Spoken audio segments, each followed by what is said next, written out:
She's there. I call this meeting of the Northeast Independent School District to order and let the record show that a quorum of board members is present, that this meeting has been duly called, and that notice of this meeting has been posted in accordance with the Texas Open Meetings Act, Texas Government Code, Chapter 551. The board will now adjourn into executive session pursuant to the following sections of the Texas Open Meetings Act. Texas Government Code, Section 551.071, private consultation with the board's attorney. 551.072, discussing purchase, exchange, lease, or value of real property. 551.074, to discuss personnel or to hear complaints against personnel. And the time is 5:30. The board will now reconvene into open session, and the time is 6:35. On behalf of the trustees, I would like to welcome you to this evening's meeting of the Northeast Independent School Board. This is a business meeting of the board held in public. We appreciate your attendance and request your respectful attention. We welcome your comments during the Matters from the Floor section of the agenda. If you signed up to address a specific action agenda item, you will be called at that time. Finally, I would like to remind you that it is the mission of Northeast to challenge and encourage each student to achieve and demonstrate academic excellence, technical skills, and responsible citizenship. Item 5, Invocation and Pledge of Allegiance. Mr. Leos. Thank you. Great Spirit prayer. O great Spirit, whose voice I hear in the wind, whose breath gives life to all the world, hear me. I need your strength and wisdom. Let me walk in beauty and make my eyes ever behold the red and purple sunset. Make my hands respect the things you have made and my ears sharp to hear your voice. Make me wise so that I may understand the things you have taught my people. Help me to remain calm and strong in the face of all that comes towards me.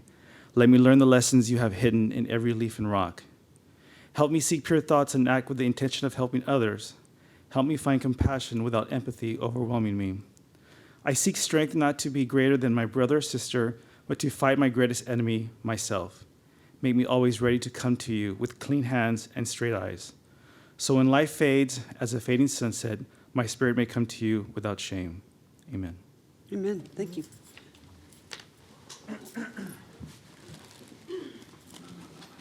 I pledge allegiance to the flag of the United States of America and to the republic for which it stands, one nation, under God, indivisible, with liberty and justice for all. Honor the Texas flag. I pledge allegiance to thee, Texas, one state, under God, one and indivisible.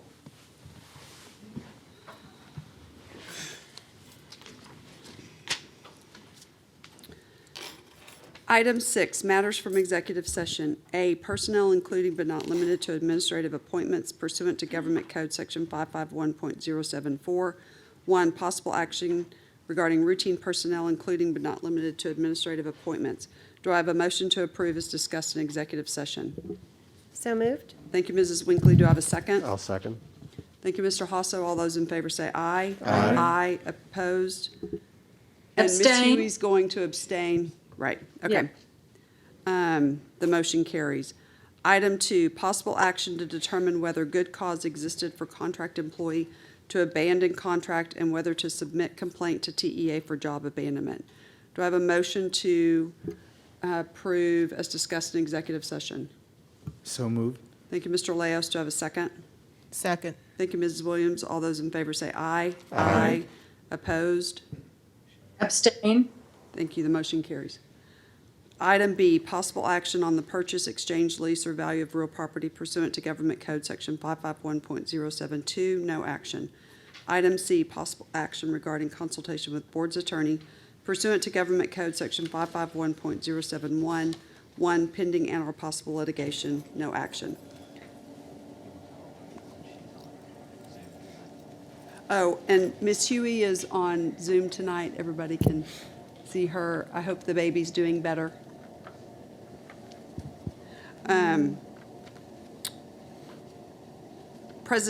Item 7, presentations. 1, or A, administrative training program interns for 2020-2021. Mrs. Gronai can take that. I'm looking and I'm like, there's no name for me to call, but it's because of that new board book maybe, right? So, good evening, President So Grona. thank you for just jumping in there, because Absolutely. Members of the board, Dr. Micah, executive staff and guests. At this time, Dr. Justin Oxley, our Executive Director for School Administration, will give this presentation. Good evening, Madam President, board members, Dr. Micah, executive staff, and guests. It gives me a tremendous pride to bring forward to you this evening our 2019-2020 graduating administrative interns, as well as our newly approved 2020-2021 administrative intern members. So if I could direct your attention to the screen. Is that right? Graduating this year, Tiffany Arce, currently Assistant Director of Digital Learning. Michelle Azil, currently 7th grade ELAR teacher at Driscoll Middle School. Stacy Brooks, currently Math Dean at Legacy High School. Andrew Cluett, currently Assistant Principal at MacArthur High School. Robert Curry, currently an Assistant Principal at Lopez Middle School. Jamie Duderstad, currently an Academic Dean at Harris Middle School. Catherine Ephron, currently an Assistant Principal at Wood Middle School. Alex Espy, currently an Assistant Principal at Tex Hill Middle School. Silkia Hernandez, currently ELL Elementary Specialist in Bilingual/ESL Department. Nicole Reich, currently an Assistant Principal at Jackson Keller Elementary School. Brian Sylvia, currently an Assistant Principal at Longs Creek Elementary School.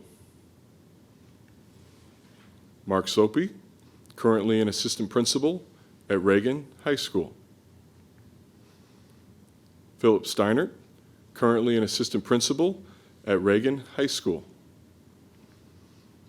Brock Stewart, currently an avid teacher and avid coordinator at Roosevelt High School.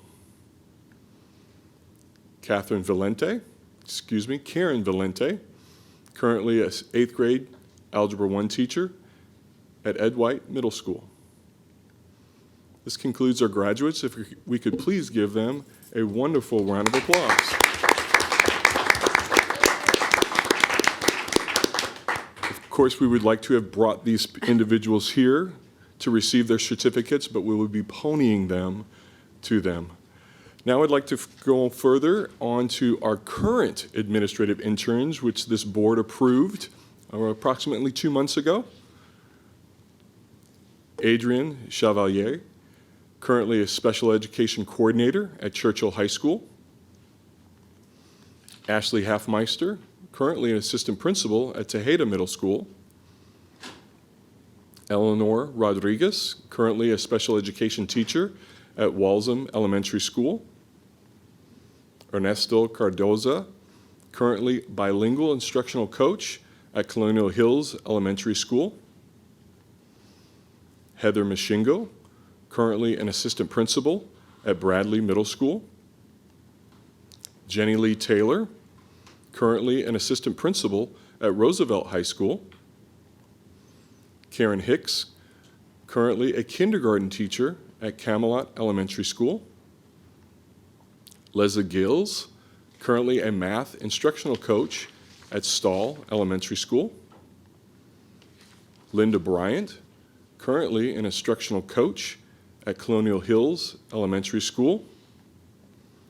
Melissa Todd, currently an ALE ELAR teacher at Camelot Elementary School.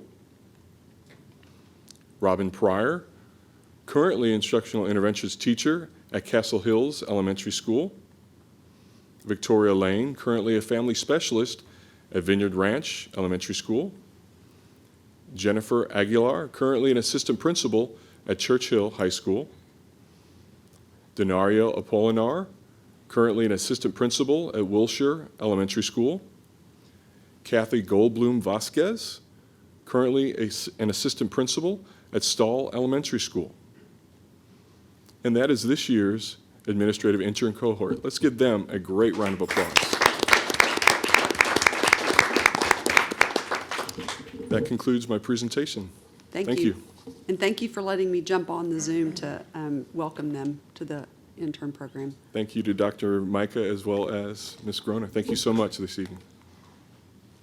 Okay, item B, Cybersecurity Magnet Program. Mr. Jarrett. Thank you, Madam President, Dr. Micah, members of the board, executive staff, and guests. This item is pretty exciting. I think I came in around November. Dr. Micah said, I have an idea, and I want it to come to life. And so ever since last year, we've been really doing a lot of research and planning on this idea of creating a cybersecurity and innovation center. The whole idea behind it, and Dr. Micah's vision, is that he wants to create a space that is preparing kids for the workforce that has yet to come, but also an industry that is untapped. And so in today's presentation, we're going to go over our cybersecurity programming structure that we're proposing to open up actually fall of next year.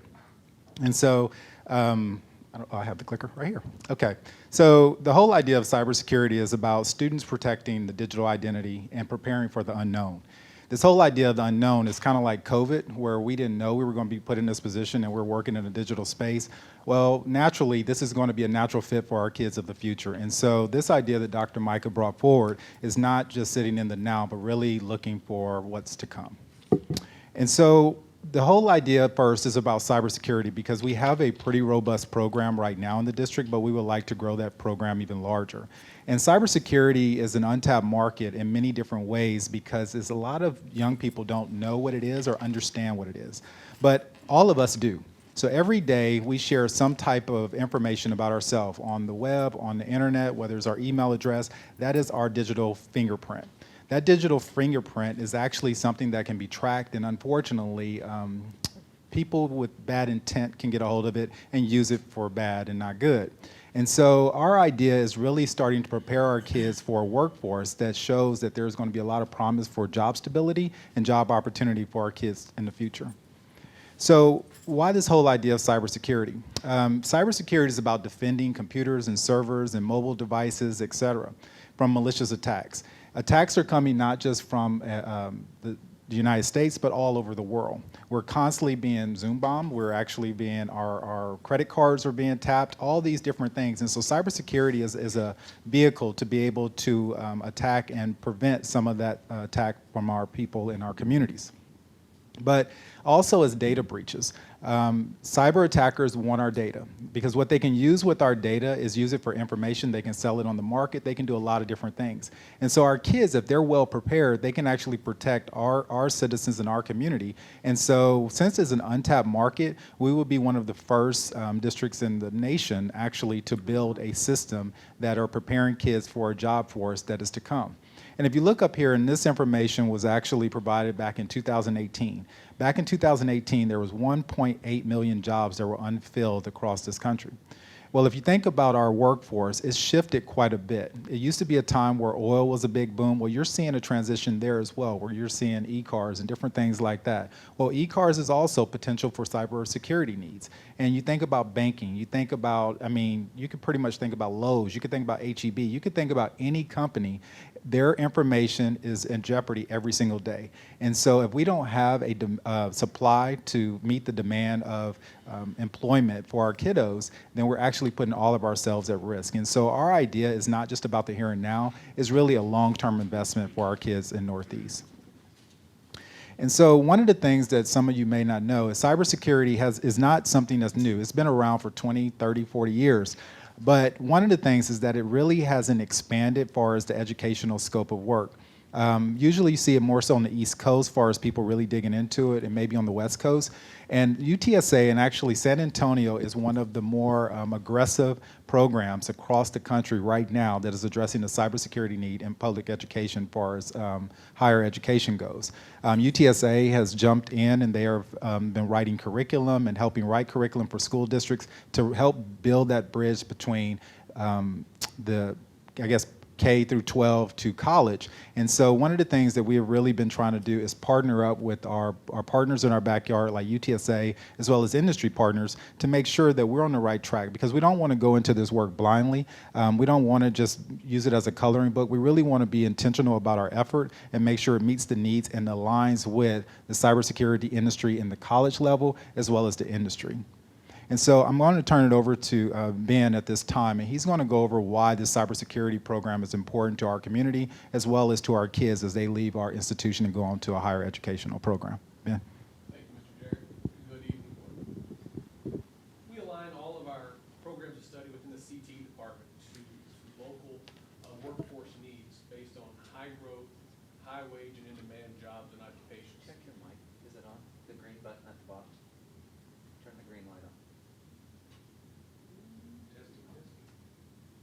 I don't see the green button at the bottom. Well, Oh.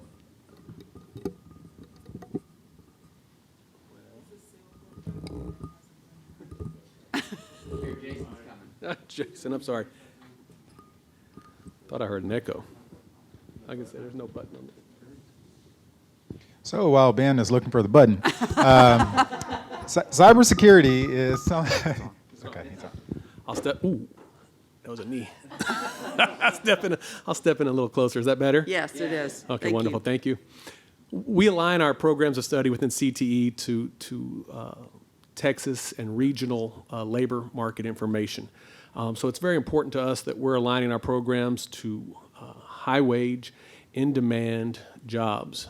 Obviously, like Mr. Jarrett said up there, this is definitely a very fastly growing market, and we want to do our best to provide a workforce for that market.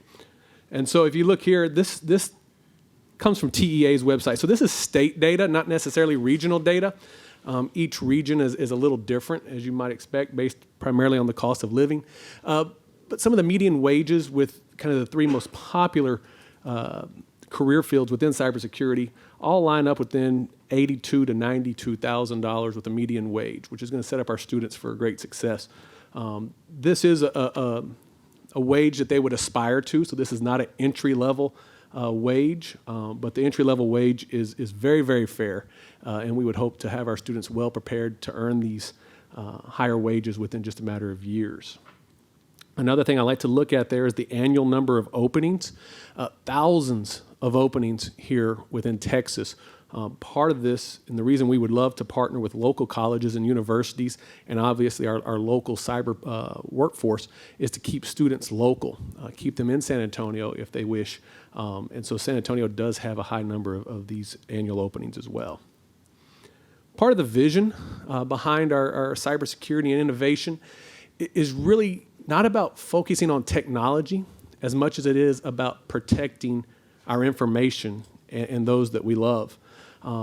As we've talked to our industry experts, they've gone over and over and over, and what I keep hearing from those folks is really interlacing our instruction with instruction on integrity and the power that comes with knowing cybersecurity, so that those students can use their information for good to really help protect us rather than possibly use it for harm. Part of what Dr. Micah's vision is and what he's explained over with us is really creating something that's very innovative, something that will become premier within the country. We would love to establish something here that's going to draw others from across the country to our district to really see how it's been set up. And I think we're set up nicely. We want to make sure we're able to fill the jobs gap. And then we want to prepare our students to be valued and successful in this ever-changing global market.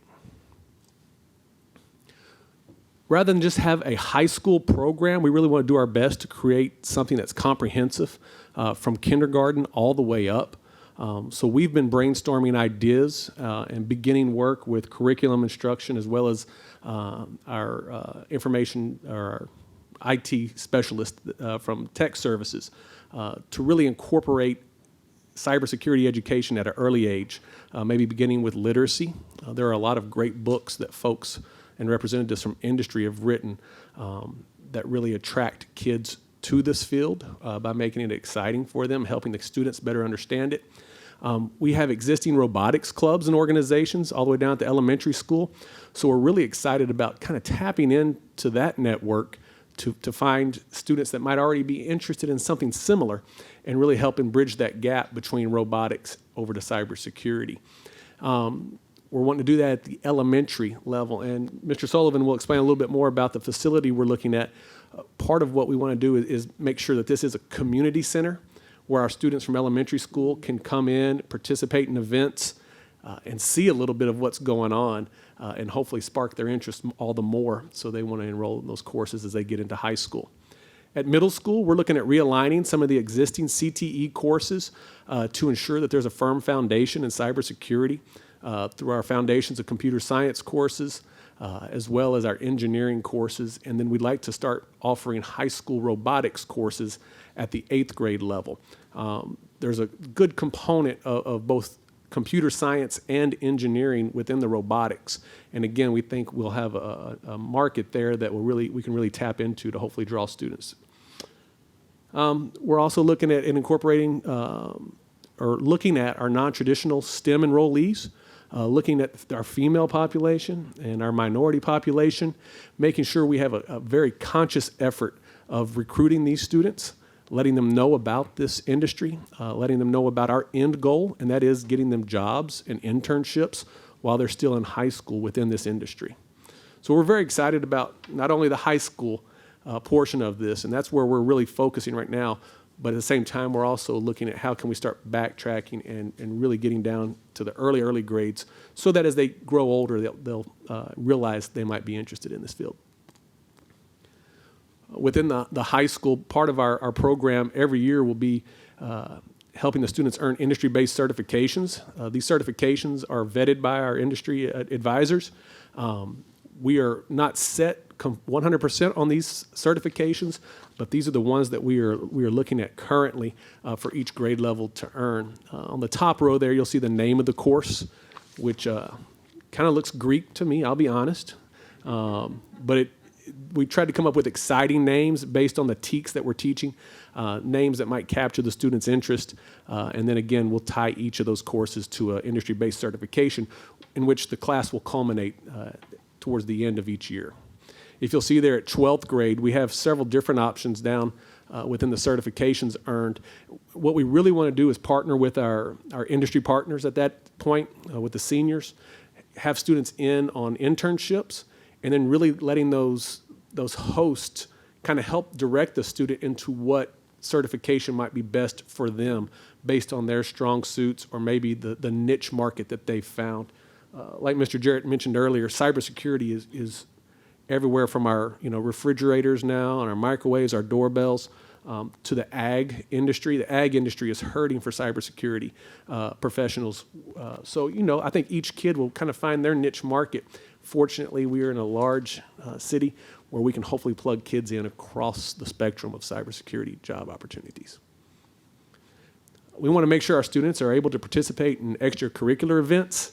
Our JROTC program already has a strong foundation in cyber patriots. We want to strengthen that. And one exciting thing about this is these students will come to this program from their home campus just for a couple of periods and then be able to go back home.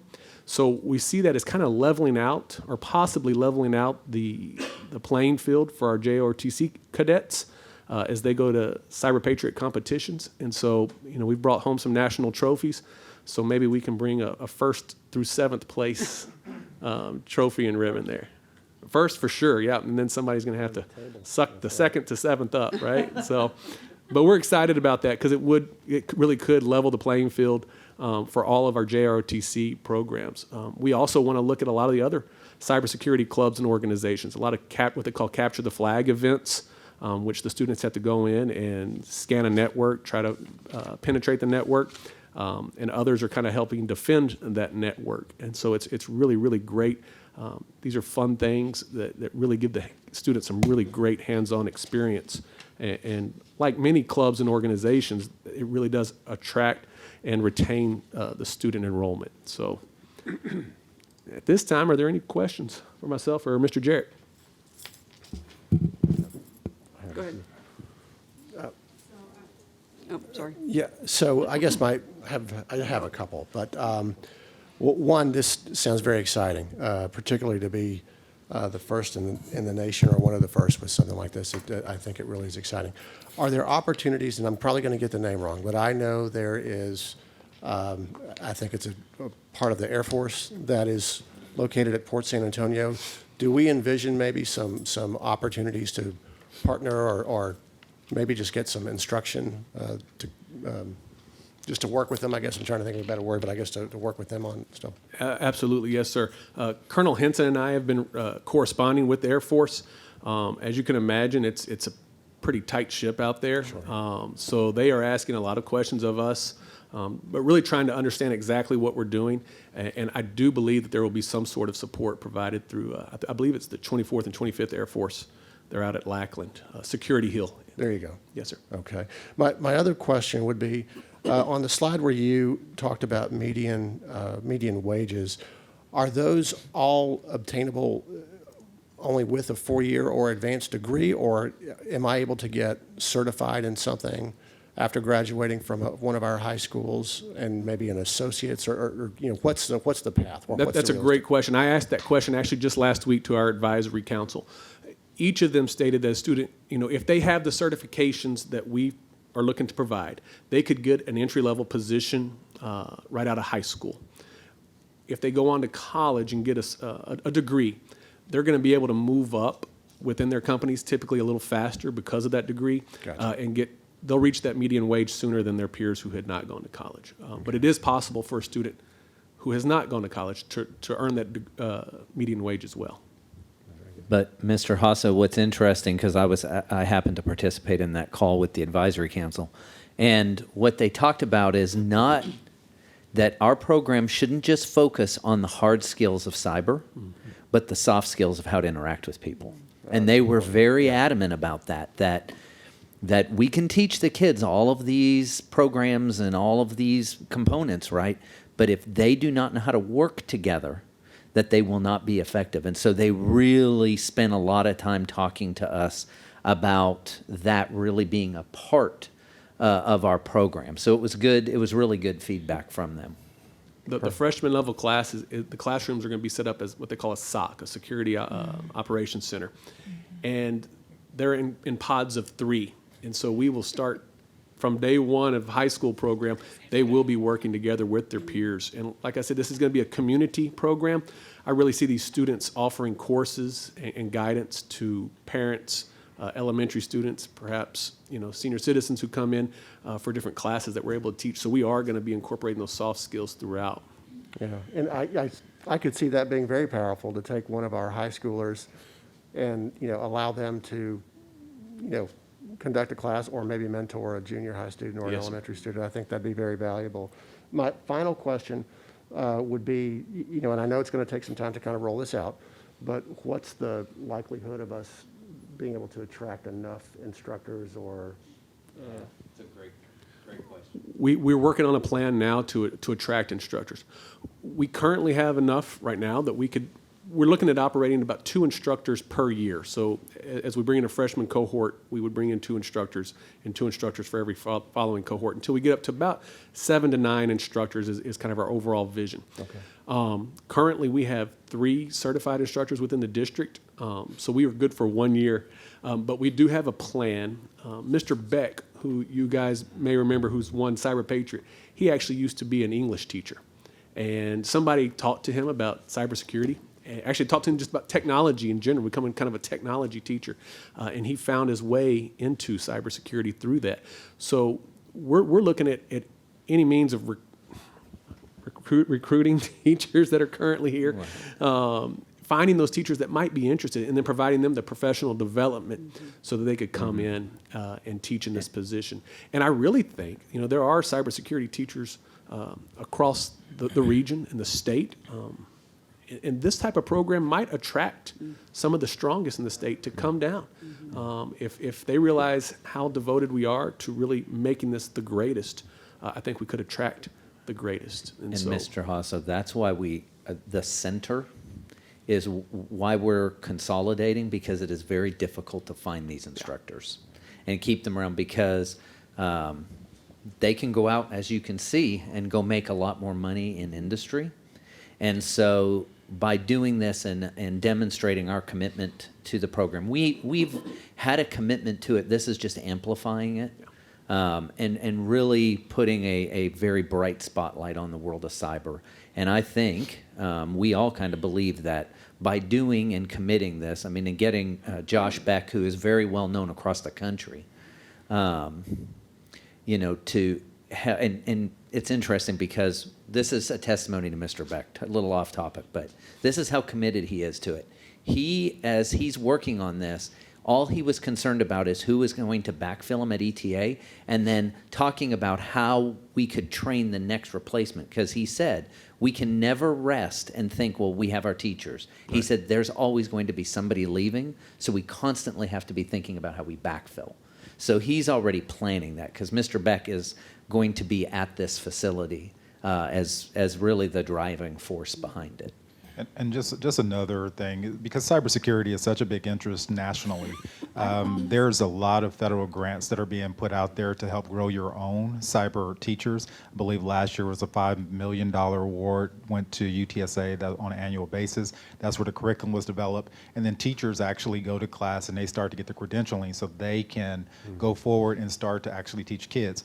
Will they be recruited by the industry? Perhaps, but that's why we have to continue to grow our own and not just get comfortable in our space. Ms. Williams? Hello. Okay. Now that I have a working microphone, I guess I've been sitting here just chomping at the bit because this is what I do at UTSA.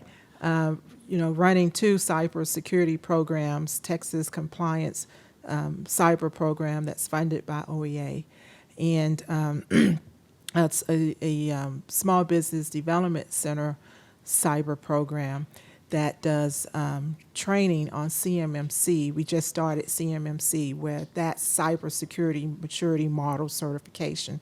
That's a DoD requirement. So partnering, we work with the businesses, and part of that, after we take them through that training, we also provide assessments through, you are probably familiar with CIAS, Center for Infrastructure Assurance and Security. So part of that, and I see a good connection here, and you know, I'd be glad to connect you with 2 of my staff, is businesses will need someone like in an apprenticeship type position or internship type position to help them implement what they learned through this training. Because of course, you know, we talk a lot with small businesses, medium-sized businesses, and you know, they say they're not the cyber expert. Of course, they're not. You know, they're trying to run their business, but they know, we train them on what they need to know, but they need someone to help them implement that. And you know, there's funding for that. So, you know, I'd like us to maybe, like I said, I can connect you with a couple of my staff. And Port San Antonio, as Mr. Hasso mentioned, you know, we partner real closely with them. Will Garrett, I don't know if you're familiar with Will, and their CEO out there as well. So I think this is great. This is definitely needed. There are avenues out there that I can help connect you with if desired. Thank you. There's funding out there. So, you know, again, the opportunity is definitely there. The partnership is definitely there where, you know, a lot of our academic side, they're teaching the academics, but we're getting into the real life side and the businesses that need folks that know how to do this for them. So thank you. And Ms. Williams, you know, one of the things that we're very passionate about, and you're bringing up, you know, small businesses not knowing, and both Mr. Jarrett and Mr. Peterson mentioned it. You know, people forget that they've armed all of their kids, right, with a computer, with more computing power than NASA had when they landed a man on the moon. And so this center, once it reaches scale, is actually one of our big focuses is giving back to our community and training our parents. And so over time, what we will do is teach our community also about how to monitor their kids, how to keep their own information private. I've said this many times, and Mr. Jarrett said it. You know, data is the new currency today. It's valuable. It's more valuable in a lot of cases than money. And so people don't understand how to keep some of those things private. You know, Dan and his folks in technology spend a lot of time and energy trying to keep our things secure. There was a district up near Austin that lost millions of dollars in a cyber attack. This is real. And so, you know, we have kids right now in a virtual environment that really need to understand some of those things about clicking and what that does. So over time, we're not just going to focus on jobs and careers, but also to the community and really helping them along the way. Right. The rural community needs a lot of help as well. So you're talking about doing something nationwide. We're also working on setting up cybersecurity centers of excellence that can that partners with all of our America's Small Business Development Centers. That's nationwide. There's 1,100 of them nationwide, and so you know, we're looking at putting this in motion. We've had a lot of folks come through our training, and I'd be glad to have my folks send you the Zoom links to sit in on some of the training, you know, if you will. Some of the students can, if you know, if that's appropriate, can sit in on some of the training as well. And right now, assessments are being done, of course, remotely. They were set up to be done that way anyway. So, you know, another opportunities for the students to help do some of those assessments remotely. Thank you. Thank you. Mr. Byer? He has his mask on. I do. Am I on? Am I on? Just kidding. This is absolutely incredible. When I first heard that this was maybe coming, with the good work that people like Kayla Griffin are doing at Kruger, getting sixth graders involved, and then Mr. Beck getting them to national championships. I think this is fantastic. And the fact that I can't wait for Mr. Sullivan's presentation because that'll be in my backyard.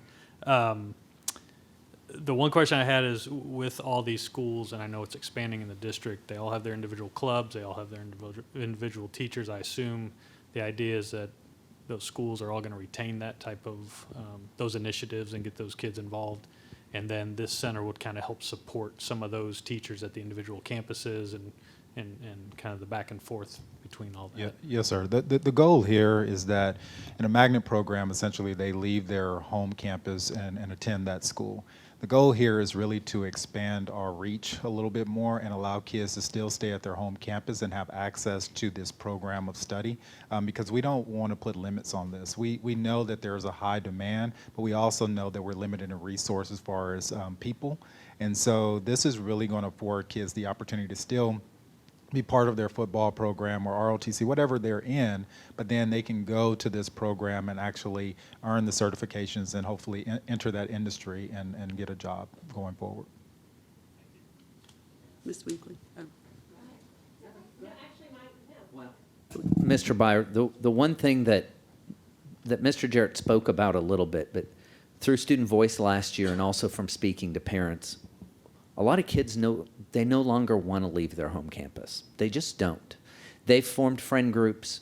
They don't want to leave Churchill High School and go to Roosevelt because they don't want to leave their friends, which is why we built this. This will be at the center so that it's really based along the model of CTEC right now on the construction trades and all over in there, is that they can be over, the geographic location is perfectly, so it saved all our money on transportation so we could all partner in with that. So it really was taken into account with that. And we heard from parents as well that parents said, you know, my child would love to do that, but he's not going to, or she doesn't want to leave. And so it's really trying to leave some of those things alone at their home campus, but really amplify because, you know, I'm a competitive guy. I just am. And so while we won a national championship last year in cybersecurity, there is a campus out in California not in the all services division, but it's the open division maybe. that really does run laps around us. They've invested a great deal of time and energy in it. This is something that we've done a lot of, and our kids are doing very well. And we think by focusing our energies at a certain location with good instructors for everybody, no matter where you are, that we can really compete at a national level routinely, year after year, and equip. I mean, something I learned through all of this is outside of Washington, D.C., we have the largest cyber security presence in the nation. See, I never knew that. And that's San Antonio. And so, yeah, I mean, you do, Miss Williams, but, you know, and what we've learned through this whole year-long experience is the cyber community is just that they don't want you to know they exist. They just don't. And so you really have to work very hard to kind of get in. And, you know, we had a meeting, and Miss Williams, one of your employees out from UTSA actually joined in with us. And they're excited about this. And I think once you see the facility, Mr. Byer, and the rest of you all here in a little bit, and then see over the 4 phases what it will actually become, I think it will definitely create a lot of buzz. It will put, you know, one of the things that Northeast has always been very proud of, you know, Richard Middleton years and years ago created magnets before magnets were very popular. We were always at a very cutting edge. This is very cutting edge again. This is a very, very, you know, nobody really has it. And so we see something that our city needs, which are these kids to learn cyber. They can stay right here. They never have to leave San Antonio. And they can get really good jobs. There's a lot. I mean, right across the street is a cybersecurity firm. Right across the street. We had no idea until Mr. Peterson found it. So it's exciting. We're very excited about it. Ms. Winkley. I've got a couple of questions, and it had to do with your slide at the beginning that stated one of the goals being that all elementary schools would have a robotics club on their campus. And my question is, and maybe Mr. Jared, you need to answer this, is how many of our campuses, our elementary campuses, have robotics programs? And then what is your goal to assure that they are in all of our campuses? So it's about continuing to build. We recognize that some aren't there yet, and so our goal is to really start to equip them with the right resources, the support, but we also want to allow them some autonomy as far as growth. But our goal in all of this is to expose our youngest group of kiddos in something that is engaging, and that's why you'll notice that the robotics piece is in there. And really, I want to go back for a second, and I'm going to get back to your question. You'll notice that we talk a lot about the cybersecurity side. The other side of this is about innovation, because we also know that kids are very interested in the coding side of it instead of the cyber side. And we don't want to lock ourselves in where we're only funneling one division of this work, but we really want to increase that creativity of our kiddos. And so we thought at a young age, they're already doing robotics, and how do we expand that? How do we support that? And as you know, Ms. Sullivan get ready to present, you'll see how that's inclusive and how they'll be part of that center, and it's not just a high school facility, it is truly a K-12 facility. And so right now, our elementary schools do it because it's sponsor-based and whoever's interested in sponsoring it. But I think a lot of it is fear and not knowing when and what to do with it right now. How many schools, Mr. Jarrett, do have robotics K-5, or elementaries? I don't have that number in front of me. I think around 20. I'm trying to think back. So, I'd estimate half. yeah, I roughly, would say around. roughly. Yeah, I'd say 20 or so. Jennifer? They participate in the first Lego League every year. Right. Competition, so they bring their 4th and 5th graders to the robotics competition. There's about 35 elementary schools. Okay. Every year. So there you go. Okay. And then the other thing of it is, why we're saying we're going to grow, is also training components. My youngest was in robotics, and a lot of it was the teacher had a good heart, but she didn't necessarily have the skill. And so really it's about developing our folks so that way they're more prepared in order to engage kids in a robotics program, which then continues that interest all the way to middle school. Okay, thank you. And then my second question is, so the goal is the fall of 2021, and so we'll have a freshman SOC. And then what happens to our current students that are in a program that aren't, like, what where do they go? So currently, the only program that we have in existence is at ETA over at Correct. Roosevelt. So we do have a phase-out plan where we have a teacher there, and depending upon student enrollment in those courses, that teacher might be there for only 2 periods, 4 periods, or however many periods it would take to address those students and their needs and their concerns. And if time allows, and that teacher could come back possibly for a partial day at the new facility. And we're working on a similar phase-out program for the other program that's at MacArthur High School. Okay, so they would phase out, and then everyone coming into the program would phase in. And so there would be a limited number of students that could apply? So a lottery, I guess we'll get there. It'll be a lottery, yes. We're looking at about 150 students per year. But that could get very competitive based on student interest that was shown to us during a survey that we sent to 7th and 8th graders last year. So, But one of the things that we know, and they spoke about it earlier, is we have some education to do of our students and for our kids and our parents, because they don't all understand this pathway. And so we have to go out, because we did do an interest survey last year with looking at kids' interests and things like that. And what we found is, they don't really understand it, and our parents don't. So we have to educate them on it, about what it is, what are the potentials, where can you go? Because really, it wasn't until I oversaw Colonel Henson in ROTC that I even really grasped cyber and really what it was doing, and then the potential for it. So we know we're going to have to educate and do. And again, just like Ben said, remember, this has only been at ETA at Roosevelt. So we've had it through the JROTC at the other schools, but not a strong focus. Like last year, Madison's, I think, was their first year, right? And they did very well. So now, again, this is a way to amplify those efforts, because, again, these instructors are hard to find. Colonel Henson really does support the cyber program, but he'll be the first to tell you he has no idea what he's doing. He doesn't understand it, but he says, but I know it's important, and I know we have to support it. Well, Shannon and I attended the Mayor's Cup luncheon. It feels like forever ago, because we haven't been anywhere. But it was one of the best Saturdays I've had in a long time. It was a wonderful event. I was so proud of our students, and all of the students actually, but Northeast really did have a presence, and so I look forward to the continuation of that. Thank you very much. one question you might want to ask Mr. Sullivan when he's up here is, can we build a second floor maybe on the building so we could Oh, I can't wait to ask Mr. double our Sullivan numbers. questions. And Ms. Winkley, is 44 schools have robotics, is what Mr. Villarreal said, 44 schools. Does Madam anybody? Chair, I have a couple of comments whenever. Hello.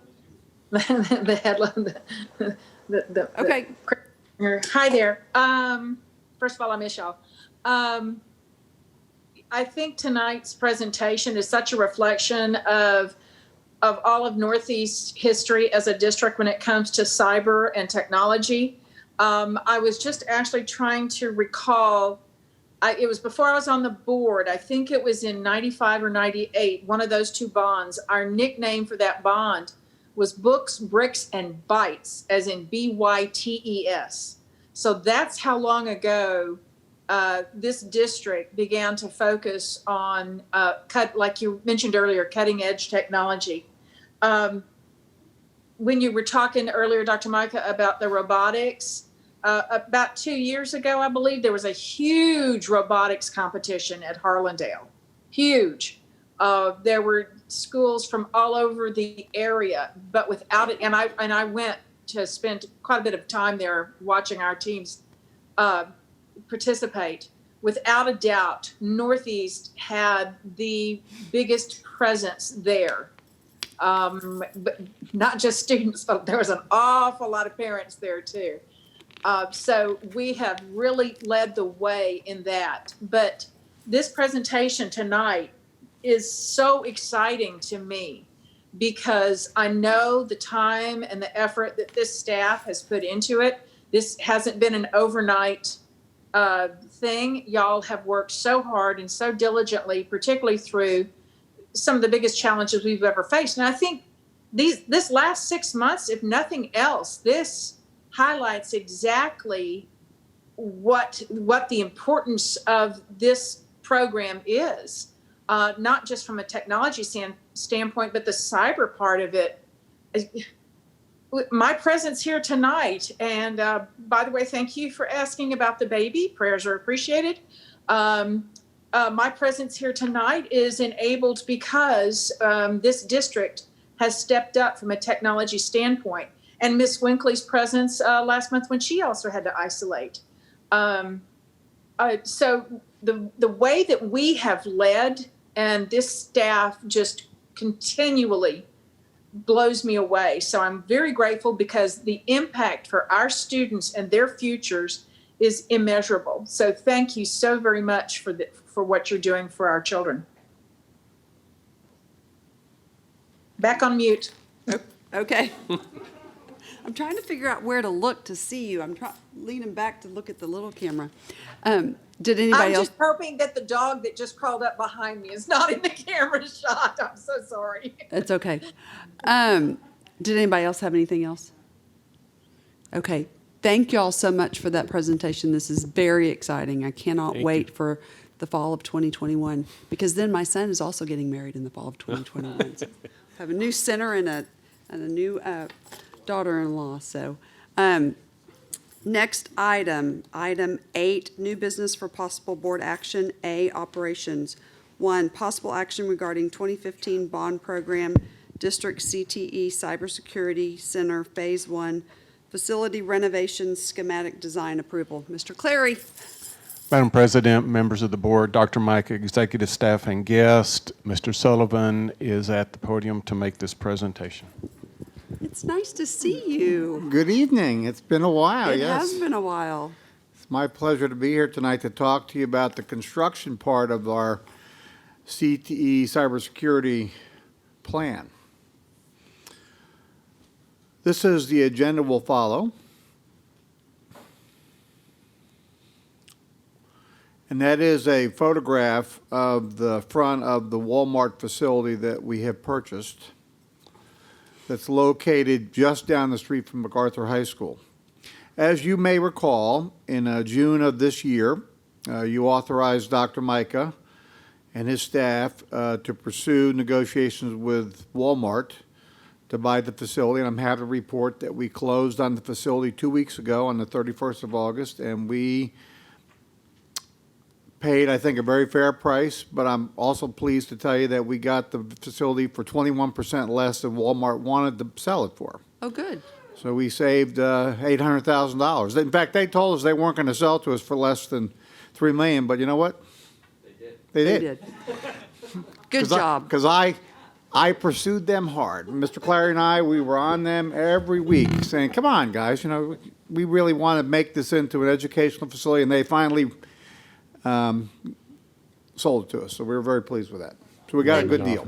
On this diagram, you can see outlined in red is the property that we purchased. It includes the facility itself, which is about 38,728 square feet, give or take, and 185 parking spaces. At the front of the property, right in this general area, there was a fueling station that Walmart removed because we didn't need a gas station on the property. They removed that and all the tanks because that would have created problems for TCQ and others constantly wanting to check our stuff, so they took that out. We have direct access in the back to a loading dock with overhead doors to bring things into the back of the facility, and which has both access off Nacogdoches as well as this feeder road that's just to the north. So we own the facility. Now, this video I'm going to show you is just in case you haven't been inside. Walmart has completely cleared the facility. They've taken out all the shelving, all the furniture, all the freezers and coolers. So we have essentially a bare footprint to begin our work on. So this video will just give you kind of an interior view of the building. I'll let it run. It takes about 30 seconds. It's got a concrete floor, slab on grade, We are going to have to work around, and we've got a plan to do those columns that suspend the roof structure. The roof has a number of different air conditioning units that essentially just bring the air in and it just disperses naturally. There's no ducted system, so as we build the facility and add the classrooms, since the classes will have essentially soundproof isolation, so to speak, so the independent classes can go on, we're going to have to bring ductwork in to distribute that air throughout the facility properly. It has a good electrical service. We did an MEP assessment of the building. We hired MEP Engineering to do an assessment to know exactly what we're getting, and they felt that the MEP components of mechanical, electrical, plumbing were in good shape. So we have a good facility. These are just some graphical representations of the front of the building, and right there where the word lobby entrance is, that's the front doors to the building. That's going to be the main entrance to our facility. We intend at the beginning, since we're going to spend most of our money on the interior, just to put a district logo up to kind of identify it as the northeast building. All right, to save some more money, as you know, typically if we hire an architect, about 7% of the contract is architectural design fees. Well, we have an architect. His name is Jose Borghetti. He's going to be the architect of record, and he's hired, with your permission, a collaborating architect, someone to help him, since he's just a one-man shop. K&RG Architects, which is led by Sean Carlson. And our MEP engineer is going to be MEP Engineering. We don't have an MEP engineer on staff, so we need a design engineer. And then Combs Consulting Group, who has been with us since the 95 bond, is going to be our technology consultant. Will work very closely with us and Doretta Walker on the technology infrastructure for the center. Since obviously we're going to have a pretty strong fiber optic backbone to run this facility, T1 or better, we'll need a good engineer to help design it. We have two components to the program, the master program. We have the academic program, which is shown there on the left, and I'm going to walk you through a diagram, a master plan in phases that shows you how we intend to build the facility over multiple phases. And then we have a competitive component to the program because we intend to have competitions here, both cybersecurity competitions as well as robotics competitions. And as Dr. Micah mentioned, it can be a community center, so there's going to be a large space that'll be multi-purpose, that'll be able to deal with a lot of different venue requirements. Now, these images are just meant to convey to you the fact that part of the program is going to be bringing technology and innovative systems into the facility. So some of my key staff, Jose, our district architect, A.B. Flores, who is our chief of planning and design, went on a paid trip by DIRT. In the bottom left, you see DIRT, Do It Right This Time. They're based out of Canada. They're a very innovative builder and designer of wall systems. They flew them to Canada, and they went on a tour of their plant. Some of these photographs that you see here were from their tour.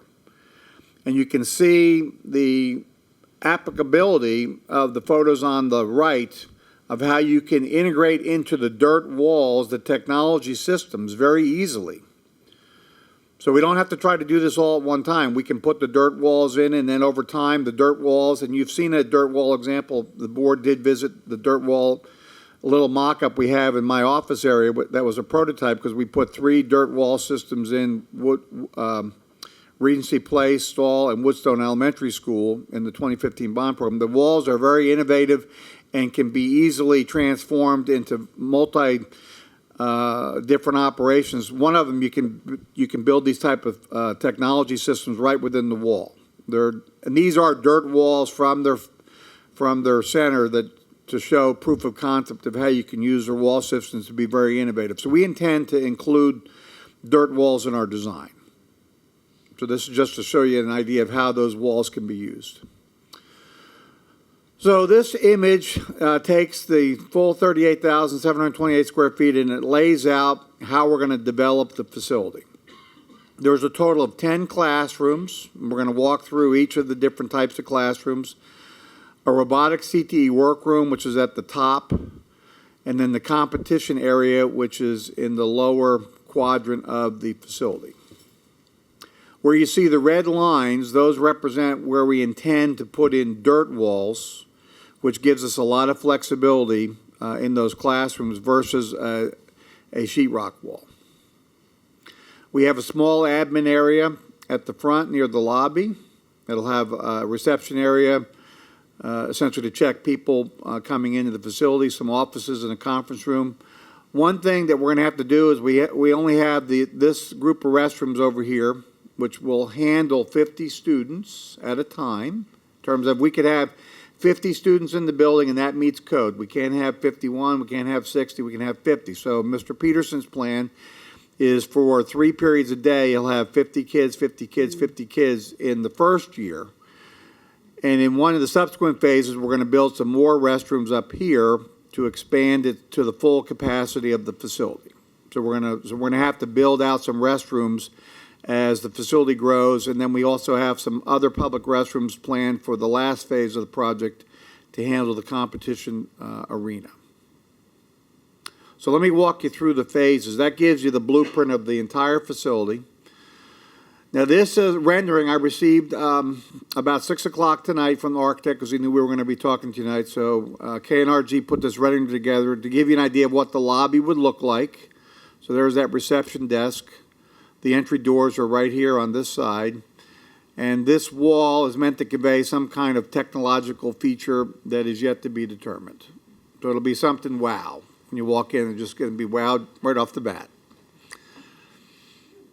There's a look down the corridor with the admin area here along the right-hand side, and there's a corridor, and then the classrooms and everything begins on the left-hand side. All right, so our phase 1 project, which is what we're briefing you tonight on schematically, which is where we had some 2015 bond contingency funds available. That was available for the superintendent and the school board to expend as they saw fit. That fund had about $2.5 million in it, and tonight we're going to be requesting you to authorize $2 million of that to invest into this program. So phase 1 will buy us 2 SOCs. That's a Security Operations Center. And as Mr. Peterson talked about, these are pods of 3, where you have these pods spread out throughout the classroom area, and this is to give the students the ability to learn how to start doing cybersecurity type stuff, working together. So we have 2 of these SOC classrooms, which are completely encased on 3 sides with dirt walls. The space that's off to the right of that in yellow, we're going to call that the collaborative learning area.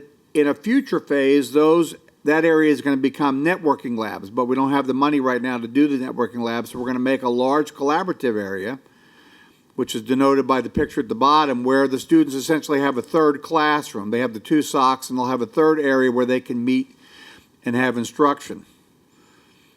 So that collaboration area could look like this, with the classroom and desks and chairs, or it could be set up in pods, which is the bottom left-hand picture.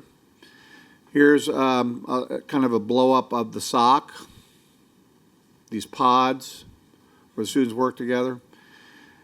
This is a rendering the architect provided me this afternoon of what the collaboration area might look like, because you saw the video that showed you what the roof structure looked like, and so they're trying to create some interest in the space with how they built those chases above. And then imagine in that same space right here, you bring in your desks and chairs and a teacher, and you can have a collaborative learning area in addition to the 2 SOC classrooms. Phase 1 also builds the administrative area, and we do some work in the restrooms. They're old restrooms that were originally, that Walmart was an HEB, and then it became a Walmart, and then it became vacant. So it's been there for a while. So there's some work we need to do in the existing restrooms to make them ready to use for our student instruction. Then in the phase 2 that follows, which is funded by a future bond to be determined, we're going to build classrooms 9 and 10 first, because what we have to be able to do is operate the facility, which is everything you see here, the admin area, the collaborative area, and the 2 SOCs. We've got to be able to operate that, plus we have to begin building at the same time. So student instruction is going on in the building, and we're building the next phase, which is classrooms 9 and 10, and the restroom and storage area. That'll give us expanded capacity so that we can put students in these classrooms, because right now we can't occupy 5 classrooms with students because we don't have enough restroom capacity per code. So we've got to build some restrooms to create that capacity. And these are just going to be standard CTE classrooms that can be configured in any number of different ways depending on the curriculum that Mr. Peterson and his staff come up with. Again, we anticipate a dirt wall separating classrooms 9 and 10. And these walls also can be movable. So 9 and 10 could become a larger space, or it could be 2 individual classrooms. Then here's a rendering of what those spaces may look like. Again, you can see the technology arrayed on the dirt walls for the sheetrock walls. It could have furniture like this or regular classroom type furniture, yet to be determined. Then we go to phase 3. We go back to that collaborative area that we built in phase 1, or left unbuilt in phase 1, and we're going to build our 2 network labs. Now, the network labs, the purpose of those is to teach the kids about servers and routers and all the equipment, how to program it, how to wire it together, to give them a background in that so they know the hardware behind the software that they're learning how to use and to fight off cybersecurity threats. There's just some example of the kind of equipment that would be in those rooms that the students would be learning how to use, program, and wire. So we're going to have 2 of those labs. That's phase 3. And then phase 4, the final phase of the project, we build a robotics CTE workroom, which this picture in the upper right gives you an example of some of the kind of equipment we may have in there. We build the other 4 CTE classrooms, and we build the competitive area, which includes a concession stand, public restrooms, storage area, and the competition arena. Now, we envision the competition arena is going to be set below finished floor elevation. Like Hero Stadium, when you walk in from the pedestrian plaza, the field is below you, that the arena would be below you, so you will also have the ability to view what's going on from the pedestrian plaza, where you have a glass wall like you see at the BAC facilities, where you can look down into the arena, which we would have arena seating in there to seat around 700, plus at the far left-hand side we would have a stage area that would have technological components to it, as well as a stage for the competitions that we envision we're going to have here. The 2 SOC classrooms, which we built in phase 1, are going to have a glass wall so you can look out from the SOCs into the arena, because those SOCs may actually be controlling what's going on in the arena. They may be the command and control center for the competition that's underway. So that's phase 4. The robotics lab also has access with 3 overhead doors to a receiving area to bring equipment or other things into this area for student use or for competitions. You know, one of the things that the advisory committee mentioned to us was make sure you have the flexibility to be able to bring these robotic things through the facility into your competition arena easily. So that's what the purpose of these corridors is to allow for that easy straight shot right into the arena for the competitions. Now, you may be wondering, how much is it going to cost to do phase 2, 3, and 4? So I'll just tell you, we think it's going to cost $8 to $10 million more than we have. So that's going to have to be put into either a future bond program, or we're going to have to get other stakeholders that want to be partners with us that are going to provide those funds that we can invest in the facility and maybe build it out earlier before we have a next bond program. It could be, or a combination thereof. And there is just a photo of what that robotics lab may look like. You can see the students here are operating these robotic machines from that control room. And then there's kind of an enlarged view of a competition. I'm not saying that's exactly what our competition area is going to look like, but we want to make it exciting. You can imagine robots competing on the stage floor, running into each other, trying to destroy each other, like you've seen at some of these competitions that Miss Huey mentioned she went to. So that's what the that's our vision for the facility that'll be built over multiple bond programs. but we intend to have the phase 1 work, the lobby, the admin area, the 2 SOCs, and the collaborative area, which is where the network labs are, ready to go for next August, pending your approval this evening of our schematic design. Now, we have two sources of funds for this first phase. With your permission tonight, we have $2 million available within the Global Contingency Fund to allocate to the construction component of this work. We anticipate the design and permitting, because we're doing a lot of this in-house, is about $70,000. We've already worked with each of the architects, and another agenda item, you have the funds for each of the architects and engineers already established. And then we also have some grant funds, which Mr. Peterson acquired, of $200,000 to buy technology equipment. And then Dr. Micah has told us that within the 2020 operating budget, we have $1 million allocated for this program to buy FF&E or technology or construction support as we see fit in order to complete phase 1. We anticipate having the design completed by November.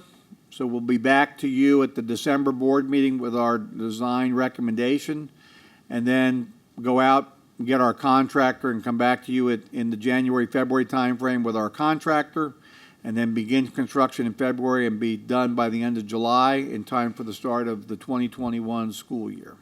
That's our plan. We did present this program to the Citizens Bond Advisory Committee on 25 August.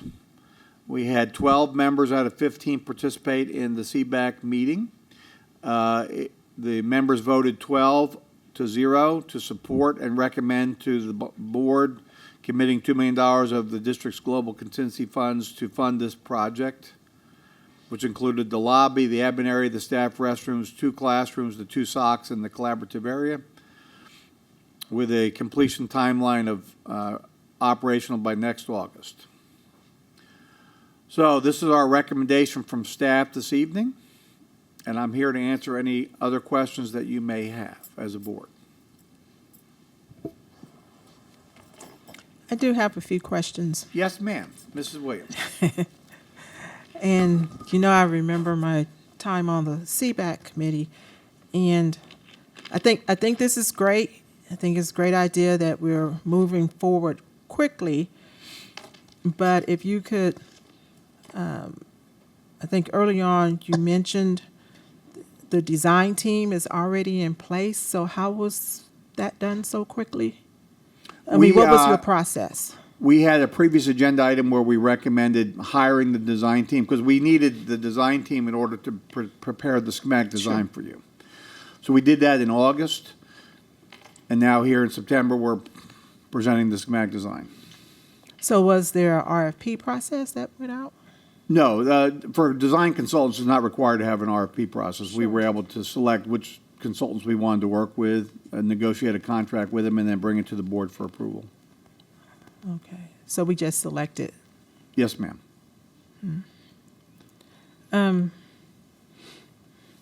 And then you mentioned. And all 3 of those consultants have worked for us in the 2015 bond program, on other projects or previous bond programs. No, that's fine. It's just hard for others to get in when, it's just hard for others to form relationships when, we continue to work with those that already have those relationships. And then you mentioned dirt walls. Yes, ma'am. Do it right this time. Right. That they flew some folks to Canada to Right. see their. Previously, about within the last year, they offered the district the opportunity, before we purchased their walls, to fly some people to their plant in Canada at their expense so they could see the operation and get a good feel for the quality of the product. And then we had them put up a small demonstration wall in our office, which the board was able to look at before we embarked on buying their product, because it's a relatively expensive wall because of its innovative capabilities. No, I understand, but okay. I'm just hoping that didn't have an influence on our decision to use that company.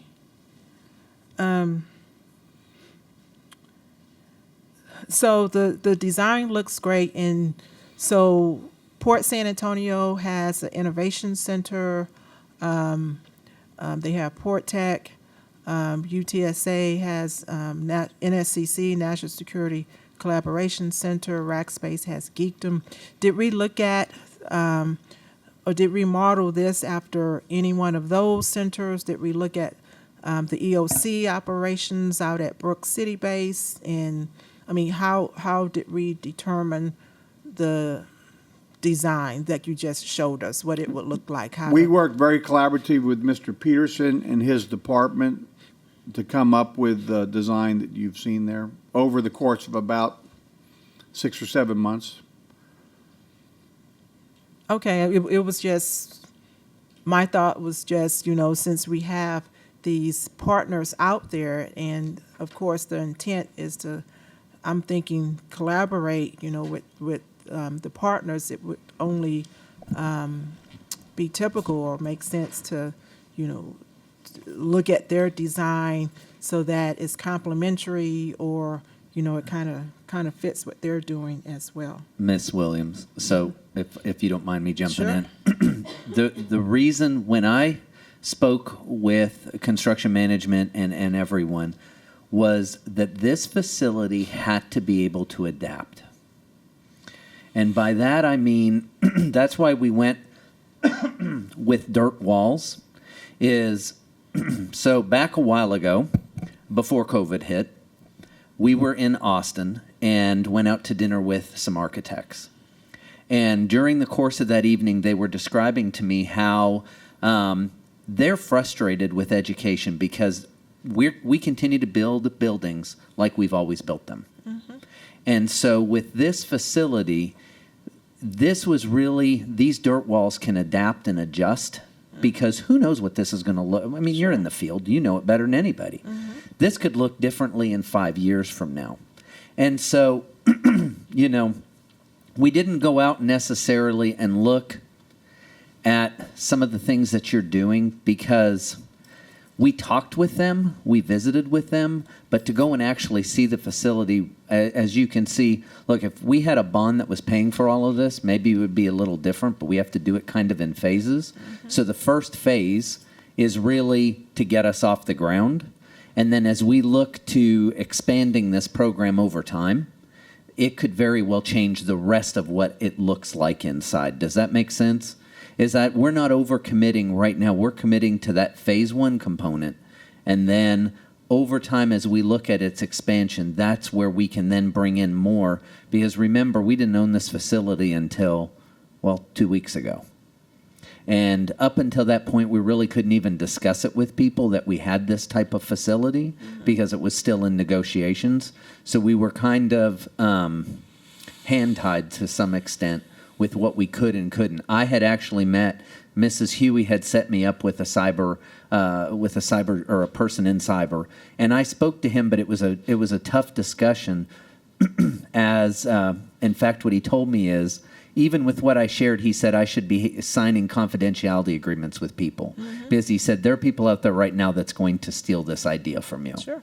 And so we've been trying to work through. So as we evolve, it's going to be important that Mr. Peterson, Mr. Jarrett get with these folks to look at these next phases, because the SOC and those administrative pieces, while they're important, the rest of it's really going to take a lot of industry to come in then and discuss it as we expand it. Mm-hmm. Do you follow that? Oh, I do. Okay. No, that makes sense. Just looking at the process that we used. And, and as we move forward, because again, we're trying to get this off the ground 2021, at least to begin it, then it's going to be changing a whole lot over time, because then we're going to have a little more time on our side. Again, Mr. Sullivan did a really great job of really arguing with Walmart to purchase a facility that there's just no way we could have built it for this. I mean, it's impossible. And it's a blank canvas. That's the great thing. I mean, they went over, I think you guys visited twice maybe? Yes, sir. To really look at it, because I kept saying, are we going to be able to do it for what we have? Can we make it work for what we have? And they got very excited after it. seeing that, yeah, this really is something that we can do and do it in phases, because the other piece is we didn't want to shut it down, and it had to be built as learning continued moving forward. So 2021, it starts, and all of these phases can be done while we're still in the building. So is the phase we're talking about right now, that's utilizing $2 million? Correct. That is phase one. That is phase one. It's the 2 SOCs. It's the administrative. Let them back up. Keep going. Right there. Right there. There's phase one, Miss Williams. It's that. So how much do we anticipate the full extent of this being cost-wise? When you say But we full don't- extent, do you mean all the phases together? Yes. About $10 million. So we still have another $8 million to go after phase one.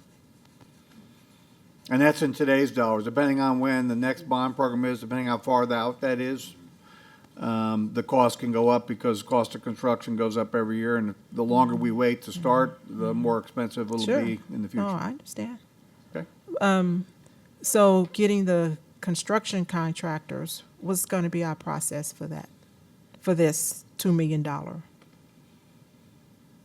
We haven't come to the board yet with a plan for that.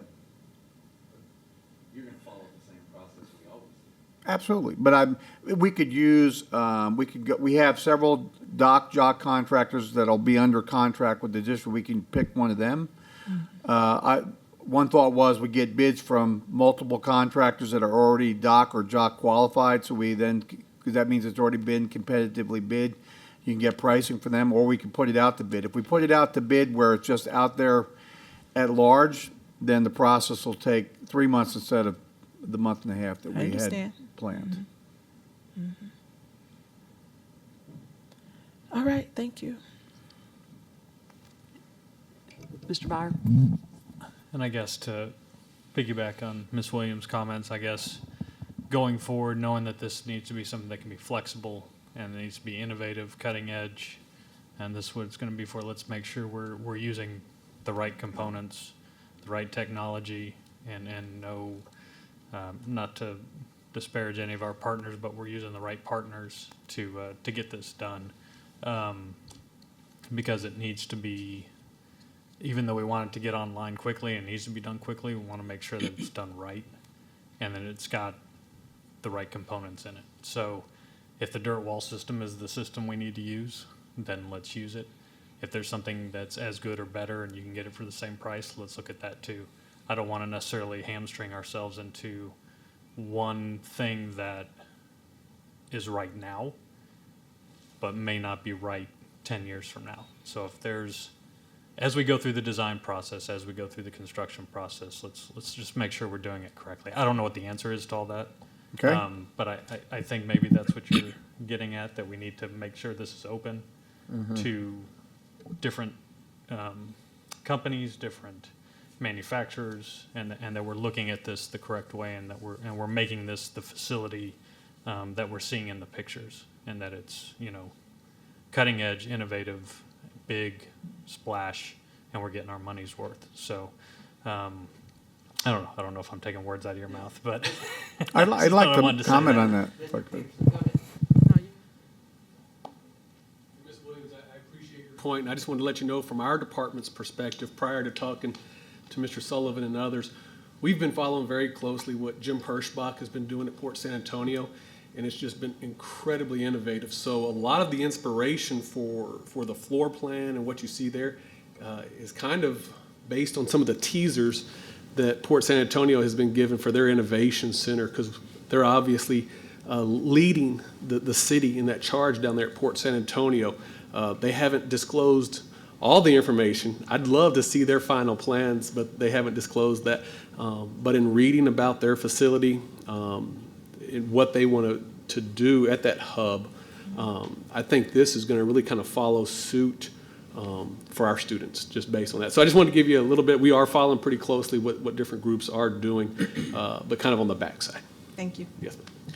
I did have one question. As you're looking at this fully built out, and I know we have 185 parking spaces. Have you all looked at if we're going to start talking about a 700-seat arena and all these classrooms, like, have we looked that far in advance to kind of figure that out? Now, Mr. Byer, what's very close to there?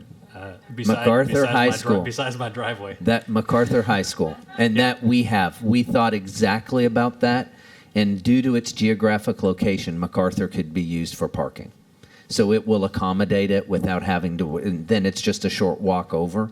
We could even do shuttles and things like that from that parking area. I assume that was probably part of the answer. Oh, yes, sir. So, Yeah. And remember, again, one of the things that we were trying to do is the reason this facility was so desirable is its geographic location to MacArthur and its geographic location to the CTEC facility already on Nacoparan. Because we didn't want to create more buses driving from our schools. This allowed us to take those same kids that would go to cybersecurity, would be kids that would also be riding to the CTEC. So they'd be going to CTEC, dropping at cybersecurity, and then so forth, and picking them up and going back. So there's no more bus routes that we have to run. It's just another mile or two. Great. I think it's going to be a great facility. I'm excited for it, especially right there in District 4. So, and thank you to all the previous boards and CBAC members who have done really well on contingencies and saving money on the rest of the bond so that we could have something like this and not have to spend money out of any other budgets. So it's great. Thank you. Ms. Winkley. Mr. Sullivan, thank Yes, you so much. And thank you for your explanation, not along with the parking, because that was one of my questions. But, competition isn't high on my strengths, but it's up there. And so I thought, well, why don't we have a competition gym center, because we want to compete. But then you explained the occupancy and the facilities, and so the first 50, because the bathrooms only hold 50. And then I followed along with your phases, but with 700 participants, are you able to, are there enough bathrooms? When we're finished, yes, ma'am. Okay. Absolutely. Okay. It jumped quickly. From 50 to... Well, in the two bathrooms that are there now, it only has two fixtures in each restroom. So there's two fixtures in the women's, two fixtures in the men's. One's a urinal, one's a water closet. So that would only handle 50 people in the building at a time. But once we build the other two sets of restrooms, we're going to have capacity for over 700. If I could comment on Mr. Byer's question on the dirt walls, we spent a lot of time as a district looking at different wall systems back in the early phases of the 2015 bond program. Dirt and several other vendors we explored. Two of the vendors set up, the two finalists set up prototypes in our office area, which the board and the CBAC members were invited to look at. And the thing that we liked most about dirt was its flexibility. Essentially, you can remove the wall and you can put anything you want as the panel that would be the wall. You can put a piece of technology. You can put a marker board. You could do a dry erase board. It has insulation in between, so you have the soundproofing. You can install the electricity, the outlets, the technology. Wiring can all easily run in the wall because the panels are removable, so it becomes a very flexible wall system. And also, you can buy it in configuration where it can be a folding accordion partition. So we like the flexibility of it. And the reason we looked at it for this facility was, as Dr. Micah alluded to, we don't know what we're going to need in 10 years, but these walls are going to be very adaptable. So 10 years from now, if something's changed, the wall can be easily modified. If we build a sheetrock wall with metal studs, we just got to tear it down and build something else. But the dirt wall is adaptable. So that's why we selected the dirt system. And we use that wall at Regency Place, at Woodstone and Stall to meet their classroom needs. Because the other advantage of the dirt wall is it's not actually considered a structure. It's a piece of furniture, the way it can be designed to be either a piece of furniture or it can be a wall. Meaning if it's a piece of furniture, it's built with in such a way that the wall won't topple over, so it has perpendicular components to it. And then the wall itself is neither attached to the floor or the ceiling, so it's an independent standing structure, i.e. a piece of furniture. That's how we were able to overcome the code issues at Regency Place and Woodstone install, because when we would put a wall in an old elementary school, we have to bring everything in the school up to the newest code. The restrooms, ADA, everything in an old school like a Regency Place built in the 60s, 70s has to be brought up to the 2020 building code standards. And we don't have the money to do that kind of work for every school. So the dirt wall gave us the ability to move beyond that because it was considered a piece of furniture.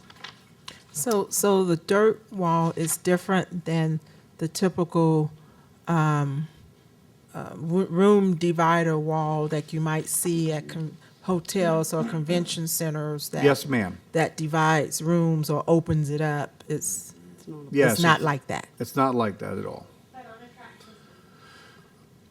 Not necessarily. It can be on a track system, or it can be a freestanding wall that has panels that are removable and adaptable to whatever your needs are.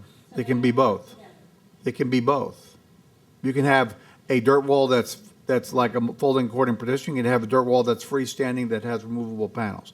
And even the ones that can fold, you can remove the panels and put a different panel up if you want. Okay, so I have a few questions. Sure. Yes, Can ma'am. you, being the numbers person that I am, can you remind me what we have in the contingency fund? Prior to you approving this agenda item, there is $2.5 million in the contingency fund controlled by Dr. Mike and the board. Okay. And there's a little over $1 million in the contingency fund that's used for the construction program. So total, about $3.5 million. Okay, so we've gone down to that. So when you are talking about future bonds for phase 2, phase 3, phase 4, are you thinking a bond for each phase, or that phase 2 and phase 3 could be in one bond? I mean, Phase 2, 3, and 4 can be in the next bond. in one bond? Right, and we're going not- to need Okay, $8 to $10 million should do it. okay. In my okay. opinion. And we really haven't even talked about that. So there's no timeline of when this facility could be complete. Not unless we get funding from other stakeholders that want to invest in the facility. Okay, so right now it's phase 1, starting August, and no telling when the rest. That's correct. Okay. Yes, ma'am. Okay, does anybody else have? I do. I do. Hi there. Talking head here again. I'm not really sure who to ask this question of. There's no denying that our Cyber Patriot teams have done an amazing, incredible job. But one of the roadblocks that they had, which maybe that's the reason they're winners, is because they also had to deal with our firewalls and security precautions to even I can see Dr. Mike is shaking his head, to deal with trying to even do the cyber exercises that were required for competition. Now we're talking about a facility that's going to be hosting these competitions. So I'm assuming that there will be some type of way, either how are we, I like I said, I don't even know how to ask the question or who to ask it of. We're going to have to remove some security precautions and firewalls for these competitions to proceed, I assume. But if we do, how are we going to be able to keep our students safe and secure? I think the last couple of months in particular have shown just exactly how sick these hackers are, and that they don't care about our students and their safety and security. So what are we going to be able to do to protect those students in this facility, which, by the way, I am so excited about. I want it open yesterday or last week or 2 years ago. It's the most incredible thing that I have seen us do in such a long time. It's such an exciting thing. But that security piece and our student safety is a concern. Hi, Ms. Huey. This is Ben Peterson speaking. Hi, Ben. Howdy. We have those same concerns, and we really want to open up the internet as much as we can for these students. So what we've done this past year is Doretta Walker and Tom Johnson have really helped us over at ETA by bringing in our own firewall. We purchased a firewall for Mr. Beck's classroom, and it really resolved virtually all of the issues he was having originally when we were hitting those blocks. He can go over as an administrator and open up certain links or close certain links at certain times just with plugging and unplugging certain switches. So we're looking at staying on the district's network, but by having our own firewall there in the building, the instructors would be able to open up certain paths so that we could get to the destinations that they really want to get to as far as instruction and testing is concerned. Will there be extra levels of security, though, to make sure that someone can't hack into what the administrators are doing and disrupting that? And that's a great question. That's a great question. We actually have some of the folks on our advisory council who have offered to help ensure that happens. Because as we empower these students, we are putting a lot in front of them, and they could easily be hacked. But we're going to use those industry professionals, some of which contract with DOD, so I mean they really know what they're doing when it comes to information security. We're going to do everything we can to protect our students, protect our district's information, but at the same time allow students the access and the speed and the accessibility to the sites that they need. Thank you so much, Ms. Peterson. I appreciate it. Tony. Mine's just a quick comment, because I know we got a lot of good folks standing in the back there that want to present their item. But it's just, Mr. Sullivan, if you would pass along my thanks, like Ms. Williams being CBAC alumni. You know, these are folks, for those who are listening over the web or whatever, these are folks that volunteer their time and help ensure that we stay, you know, on budget and on time with projects. So they do some of the due diligence for us, and it means a lot to me to know that that was a 12-0 vote to bring this for us. So please just pass along my gratitude for that. I will do that, To them. sir, Yeah. Mr. Hassel. Okay. Anybody else? Do I have a motion to approve the schematic design for the District CTE Cybersecurity Center Phase 1 facility renovations project and authorize the full development of design and construction documents for this project? So moved. Thank you, Mr. Hasso. Do I have a second? Second. Thank you, Mr. Was that David? Bye. Well, I'm hearing, okay. All those in favor say aye. Aye. Opposed, the motion carries. Thank you again for a great presentation. You're very welcome. Item B, resolutions. 1, possible action regarding Suicide Prevention Month. Mr. Jimenez. Thank you, President Grona, members of the board, Dr. Micah, executive staff, and guests. I'd like to invite Tyler Shoesmith over to the computer. He's a senior director for student leadership and well-being, and he will be taking on this action item. Good evening, Madam Board President and board members, executive staff, and guests. Dr. Micah.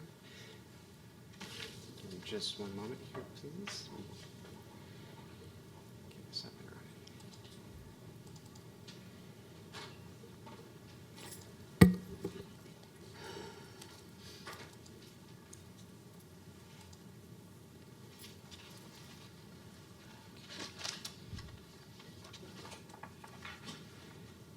The month of September is nationally known as Suicide Prevention Month.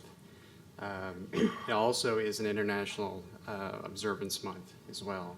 Tonight we're here to highlight the Northeast ISE campaign, #BeTheOne2, which is being promoted through all of our incredible staying counselors, some of who I have with us tonight.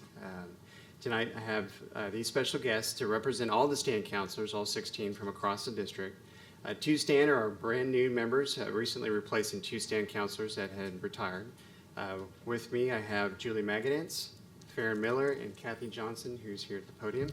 And they're going to briefly cover our future activities for the campaign.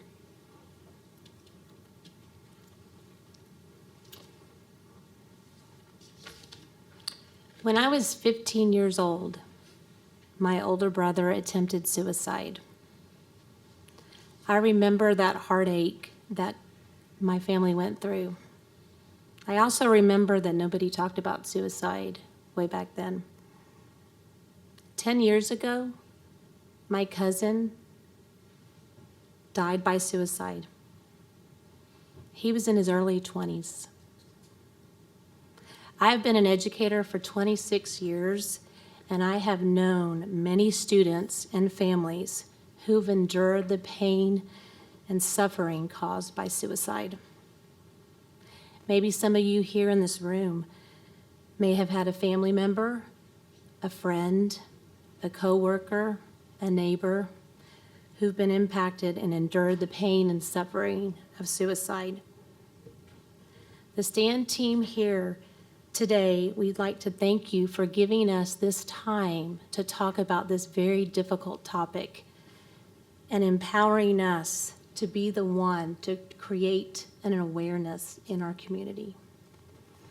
So we're going to talk a little bit about the background and the history of some of the organizations and campaigns that we have researched for best practices in mental health issues. The National Alliance on Mental Illness, the World Health Organization, the International Association for Suicide Prevention, and the Suicide Prevention Hotline. The National Alliance on Mental Illness reminds us that while suicide prevention is very important to address all year round, Suicide Prevention Month provides a dedicated time to come together with collective passion and strength around a very difficult topic.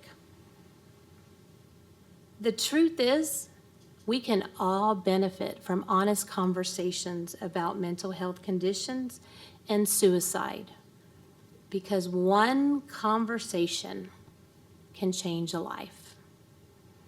So within the National Suicide Prevention Month, we have a national week, an international day. And I don't know if you know this, but last Thursday, September 10th, was World Suicide Prevention Day. This is partnered with the International Association for Suicide Prevention and the World Health Organization. The purpose of this day is to raise awareness around the globe that suicide can be prevented. By drawing attention to this problem of suicide, these campaigns strive to reduce the stigma surrounding the topic, as well as encouraging the pursuit of mental health assistance for everyone. If I'm doing this right.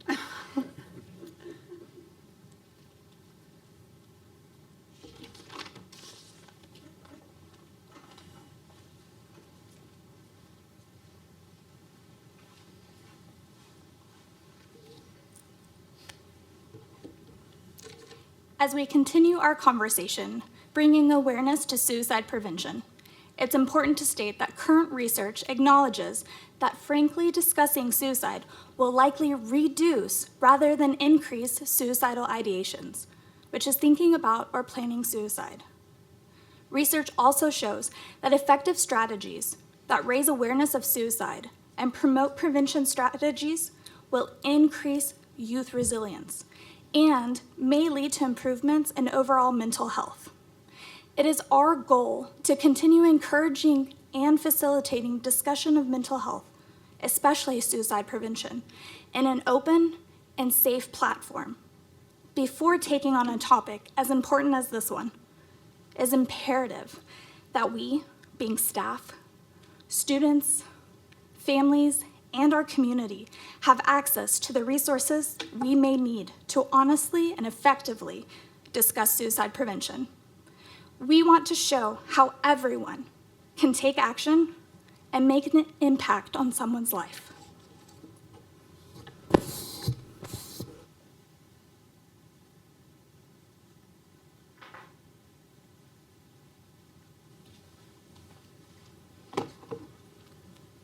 Hi. We have 3 things that we would like to focus on during this month and throughout the year. These 3 initiatives are all connected to the national campaign from the Suicide Lifeline, the Be the One To campaign. And so here are the 3 things we'd like to do. Thanks to the amazing team at Media Productions, we have produced and are ready to share a wonderful video we're calling the Be the One To video that we'll share out hopefully on district media and social media, as well as the student leadership and well-being social media. We have created the resource card that you all have in front of you. That was one of the things we talked about as being really important, was empowering families to have those conversations, letting parents and families talk to each other at home. And then finally, educational outreach using the Be the One To campaign. So resources for teachers to use in classrooms, more social media posts on a regular basis, a press release to the newspaper, hopefully. We talked through some of that. Continuing to infuse into the guidance lessons that counselors are doing on a monthly and weekly basis in classrooms, this important information and SEL integration. And then as we continue on and open up a little bit more, the possibility of some gatherings, being able to partner with community members and local resources to start doing the conversation throughout the school year. And then just a final note for us. As we presented and created this presentation for you tonight, we gave some consideration even to the font that we used on the screen. The font is called Ubuntu, which may sound familiar for some of us because it's the name of a really well-known philosophy from South Africa. And it's a concept in which your sense of self is shaped by your relationship with other people. It's a way of living that begins with the premise that I am only because we are. So the choice of this font and the message behind it is our reminder that we can make a difference in the lives of others just by being in relationship with one another, by being that we that checks in with each and every I that's out there.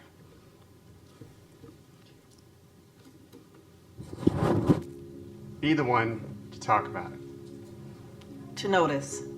To ask. Be the one to listen. To acknowledge. To be there. Be the one to speak up. To help. To prevent. To give resources. Be the one to support. To create a safe environment. To relate. Be the one to connect. To unite. To spread the word. Be the one to take action and make an impact on someone's life. Let's spread the word about suicide prevention and how we can help. So let's talk about it. We can all be the one.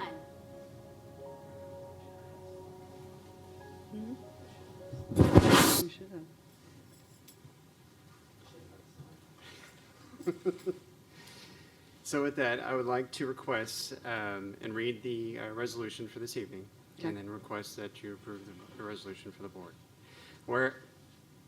Whereas the Department of Student Leadership and Wellbeing works collaboratively with the mental health advocates, prevention organizations, campus staff, students, and families to bring awareness to the prevention of suicide.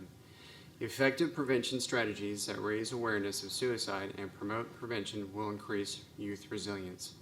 Whereas, upon recognition of September as Suicide Prevention Month by the Northeast Board of Trustees, the Northeast ISD Stand Counselors will initiate the Be the One To campaign to raise awareness and promote resiliency among students, staff, and families. Whereas we request that the Northeast ISD Board of Trustees agree to recognize this month of September as Suicide Prevention Month. Thank you, Tyler. Thank you. And thank you all for being here tonight. I know it's a long day. Does anybody have any questions or comments or that they would like to say? I do have a comment. Okay. And I'm going to try to do this without crying because I'm just so very proud. I had the privilege of meeting Kathy Johnson when she first came to Churchill. I was the PTA president that year. It was our last year with a student in public school, and we started the first week of school with the student suicide, and it was a rough way to start a school year, but we were very fortunate that the students' parents were very vocal about asking for help and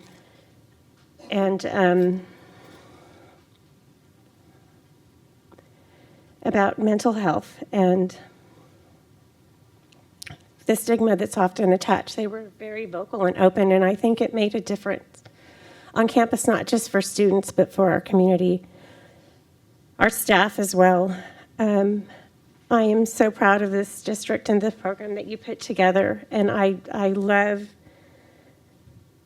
am, only because we are, and I think it's very true. We have to be able to talk to one another, and the only way to do that is to be open and to communicate. And so I am just, Kathy, I love you, and it's amazing what our stand counselors do. I wish every campus had a stand counselor. They're invaluable, for certain. Thank you so much. Anybody else? Yes, thank you for bringing this forward. It's a very important thing that needs to be addressed and needs to be out in the open. So do I have a motion to approve the resolution declaring September as Suicide Awareness Month? So moved. Thank you, Mr. Leos. Do I have a second? Second. Thank you, Mrs. Winkley. All those in favor say aye. Aye. Aye. Opposed? The motion carries. Thank you all again.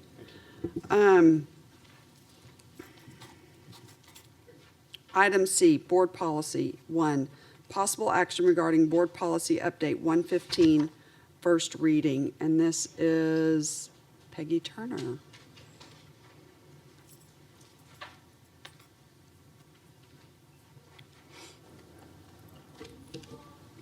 Madam President, board members, Dr. Micah, executive staff, and guests.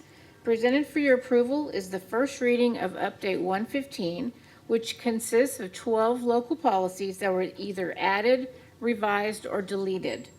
Update 115 focuses primarily on updating and reorganizing several policies in the FFE series of the policy manual addressing student welfare.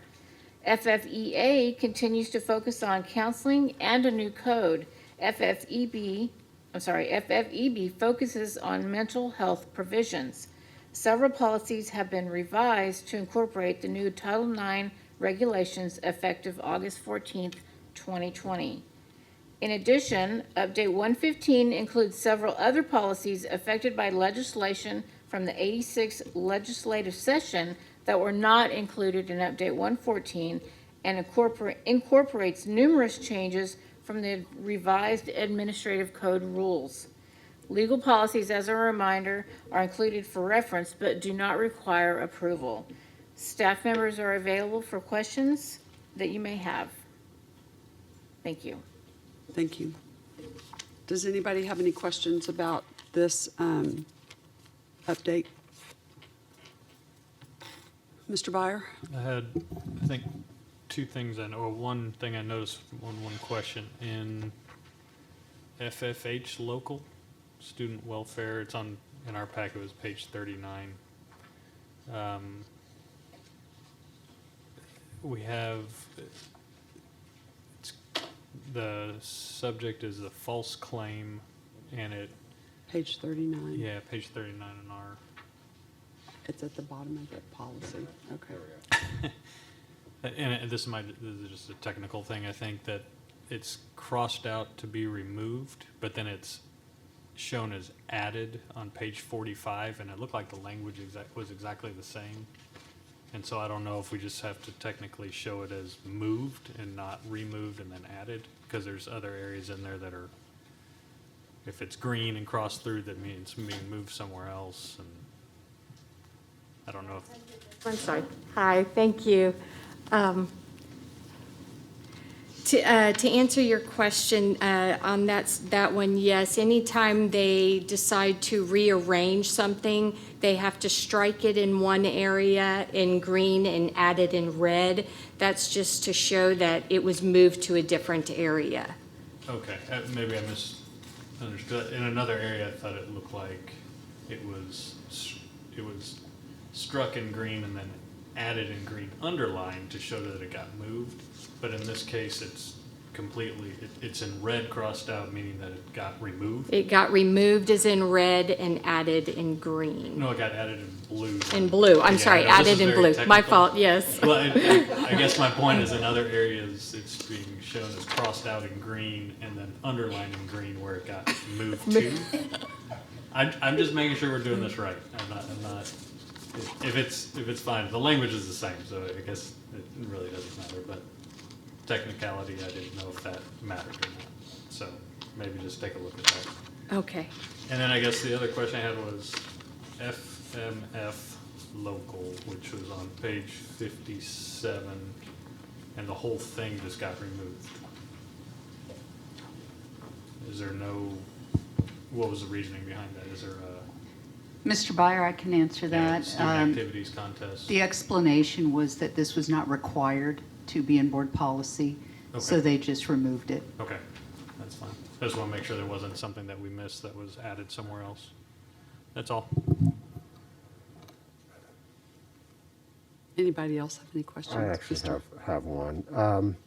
Let's see, I guess it's concerning FFH local, also on that page 39, where I guess it's under the section of Of what? it's under the section of dating violence. It's on, so that's, which starts on page 38, I guess, of our packet, but then moves on to page 39, where we list examples. Would we, have we thought maybe to also include sharing or disseminating photos? I mean, would that, or maybe we didn't include it there because it's covered somewhere else? It's covered more in the cyber harassment. Okay. So where it covers cyber harassment is where they include any electronic submissions or transmissions of that type of photos. Okay. Thank you. Anything else? No, nothing for me. Okay. All right, I'm sorry, I'm trying to get back to I should be like y'all and just print it, and then I can flip easier. Let me just read, can you give me the action item? Can you just do my job for me? I found it before you did. Okay, do I have a motion? Did anybody else have any other questions? I'm sorry, Ms. Huey, I keep forgetting to look over there. Are you good? I wanted to make a comment. Dr. Micah, I know with the staff reduction in your office, Peggy has taken on some additional duties and other people have too. And I just, policy updates are such a massive, massive thing. So the fact that she is now doing this in addition to minutes and everything else, I was just very impressed that this is not exactly one of the biggest updates we've seen, but these things are always such a big part of a big piece of work to do. So thank you, Peggy. Okay. Here. Do I have a motion to approve first reading of the above listed local policies included in Update 115 with additional revisions to policy FFH local as presented? So moved. Thank you, Mrs. Winkley. Do I have a second? I'll second. Thank you, Mr. Hosso. All those in favor say aye. Aye. Opposed, the motion carries. Item D, Instruction and Campus Administration. 1, possible action regarding 2020-2021 kindergarten reading instrument waiver. Is it Mr. Jarrett? That is correct. Thank you. Madam President, Dr. Micah, members of the board, executive staff, and guests, I would like to ask Jennifer Gutierrez to come forward to address this agenda item.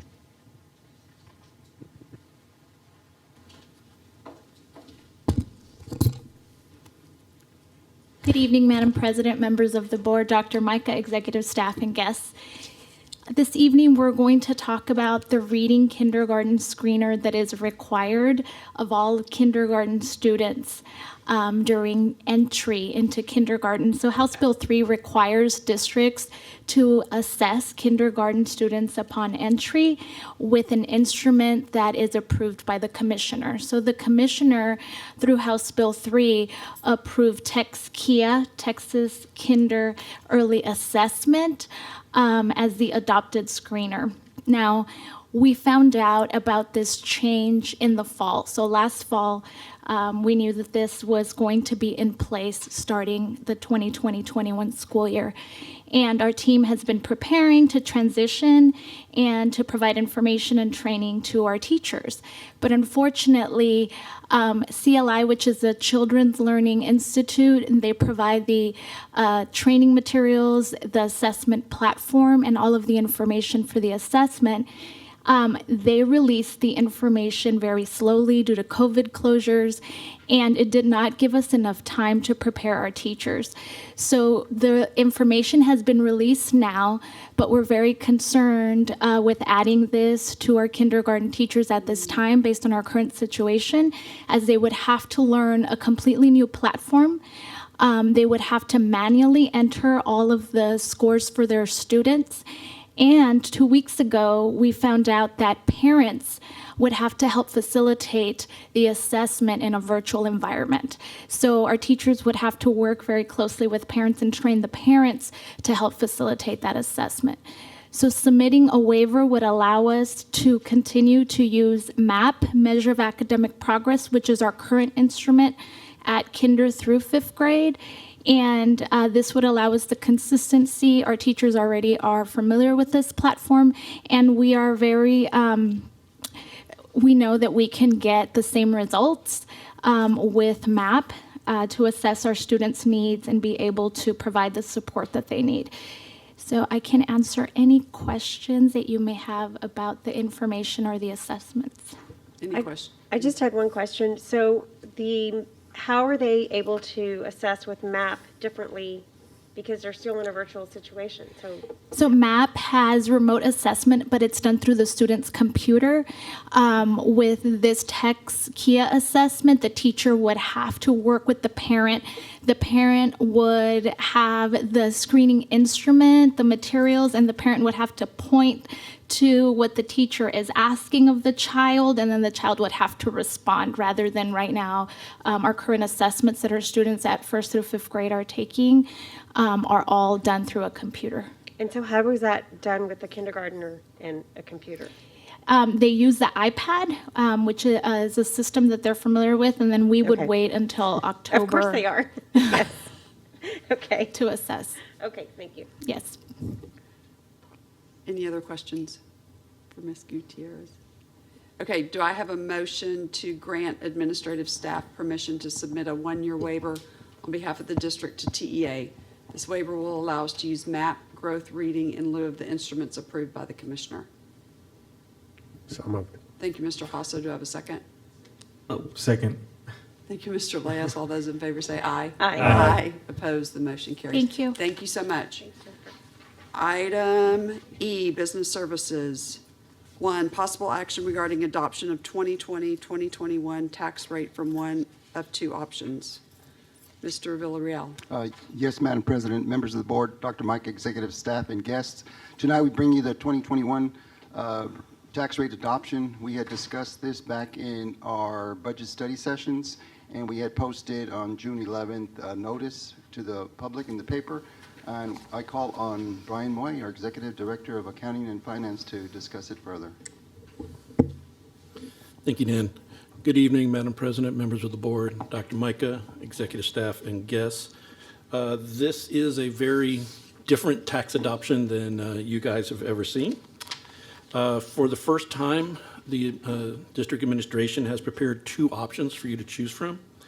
As a reminder from the budget study sessions earlier this summer, and actually going back to last summer's discussions about the implementation of House Bill 3, the board has an opportunity tonight to add a fifth, what's called golden penny, to the maintenance and operations tax rate. A golden penny is a penny of M&O tax that's above the state mandated compressed rate, and I'll get to that definition in a minute, that if levied will be partially matched, the local property tax revenue will be partially matched by state funds. Every golden penny for Northeast ISD is worth about $7.3 million, 4.3 in property tax collections and a $3 million match from the state. Prior to this year, the maximum number of pennies that a board could vote on above compressed before going to the voters was 4.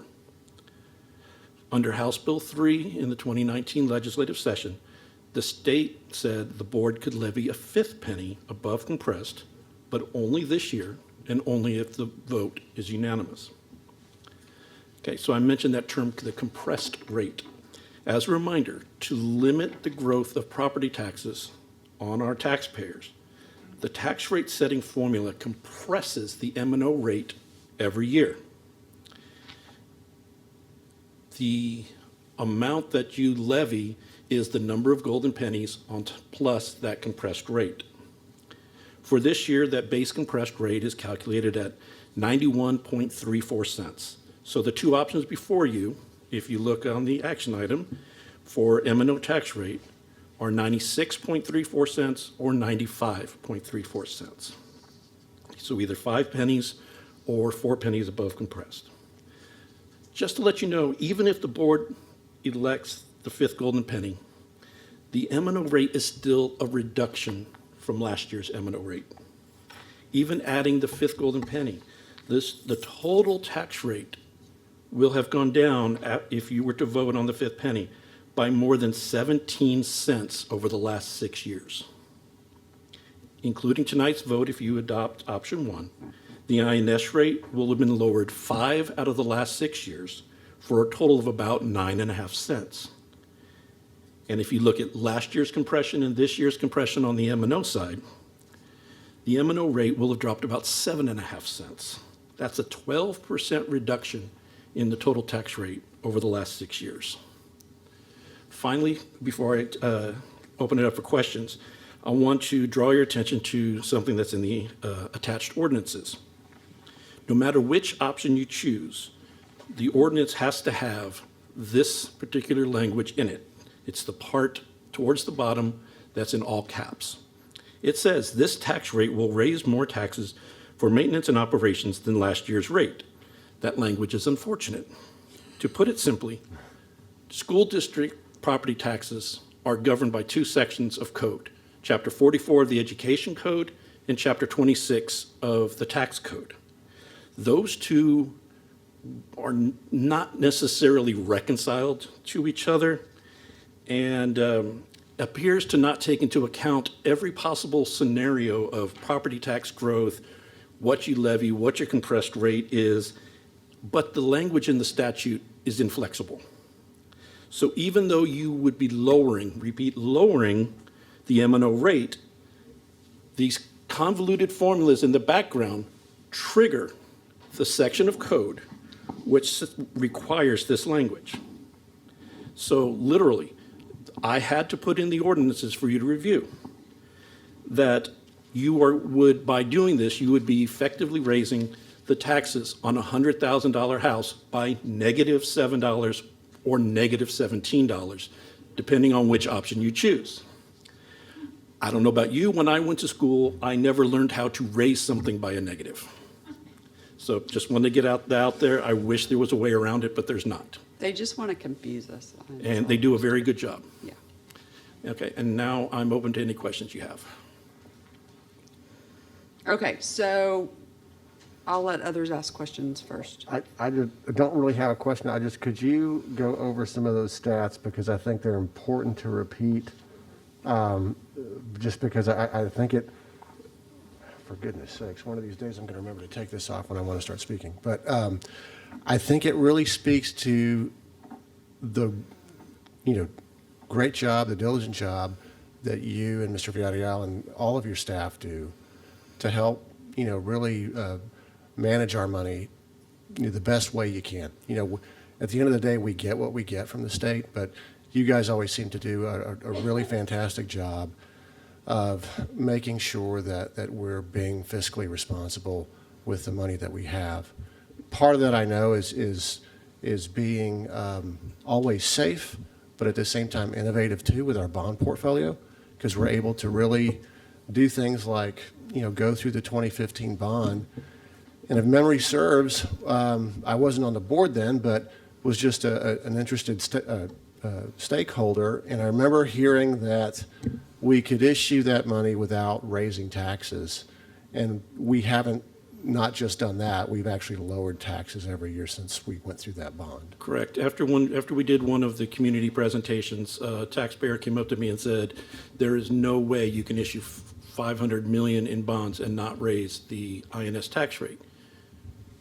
Well, we did. And 5 out of the last 6 years, we've actually lowered the rate 9.5 cents.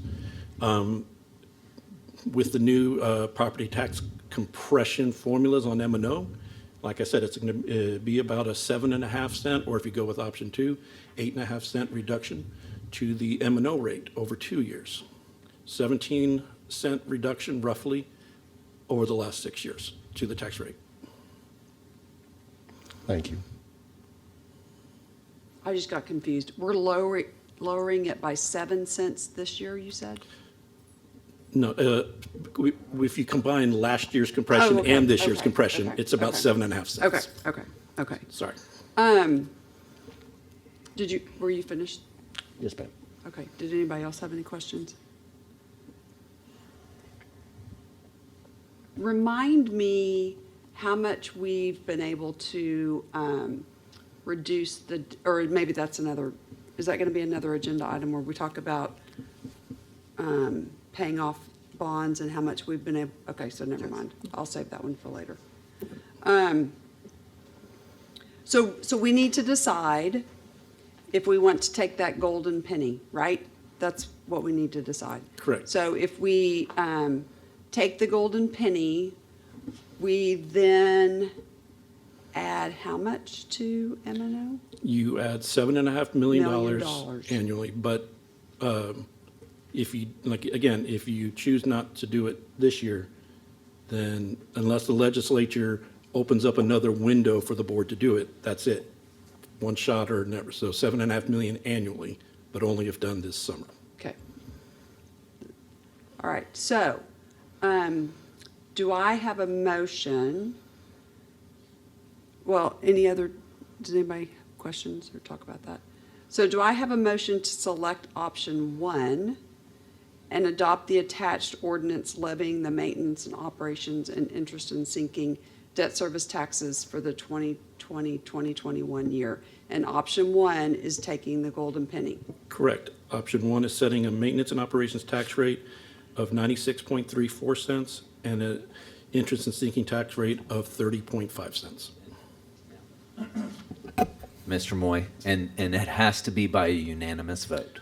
If they have a motion to vote on option 1, it will have to be unanimous. Right. If it does not, then the option 2 becomes, it does not have to be a unanimous vote, but that is by default. Rick that you Lopez would be going for that. Rick Lopez has assured us that you can do 2 different votes on this one action item. So if option 1 fails to be unanimous, then someone will have to make a motion for option 2, and it requires a simple majority. Okay. All right, so I'm going to say that again. Do I have a motion to select option 1 and adopt the attached ordinance levying the maintenance and operations and interest in sinking debt service taxes for the 2020-2021 year? I'd like to move that we, over here. I'd like to move that we utilize option 1. Thank you, Mrs. Williams. Do I have a second? Second. Thank you, Mrs. Winkley. All those, it's getting late. All those in favor say aye. Aye. Opposed? The motion carries unanimously. Oh, Did Ms. Huey, Huey did you vote? If I can read lips, she said aye. Okay. She's smiling like she thinks we can hear her, so. Shake your head up and down if you can hear me. Thank you. Okay. Okay, that one's done, right? Correct. So now, item 2, possible action regarding acceptance of no new revenue and voter approval tax rate computations. Yes, Madam President, some more confusing information that Brian is going to share with you all. Is that why you always have Brian do it? It's bad news. The good news, I'm going to say the next 2 things, but he does this one. Okay. So for all the different components of all the different formulas, whether you call it an effective rate, a no new revenue tax rate, voter approval tax rate, M&O, INS, compressed, there are 2 components which require board approval. It is called the no new revenue tax rate, which if that was the total rate levied by the state's formula, would result in 0 increased dollars of revenue, according to their definition. And the voter approved tax rate is the rate that if you had gone completely over this tax rate, then it would have automatically triggered an election. But since you selected option 1 and voted unanimously, by default, you are only approving option 1 on these 2 computed rates. Option 2 now no longer exists on this action item. Okay. So, Okay, so let me- so we just need to accept the tax rate computations for tax year 2020 for the Northeast Independent School District. Do I have a motion to accept that, right? Please. Yes. So moved. Second. Thank you. I have a motion and a second. All those in favor say aye. Aye. Opposed? The motion carries. Sandy? Ms. Groningen, could I get who those motions were by, please? I just need it for the notes. Can you get what? Say that again? The motion and the second, who was that? Tony and Terry. Tony and Terry. Tony and Terry, thank you. You're welcome. Couldn't see. I know, and I can't hear half the time.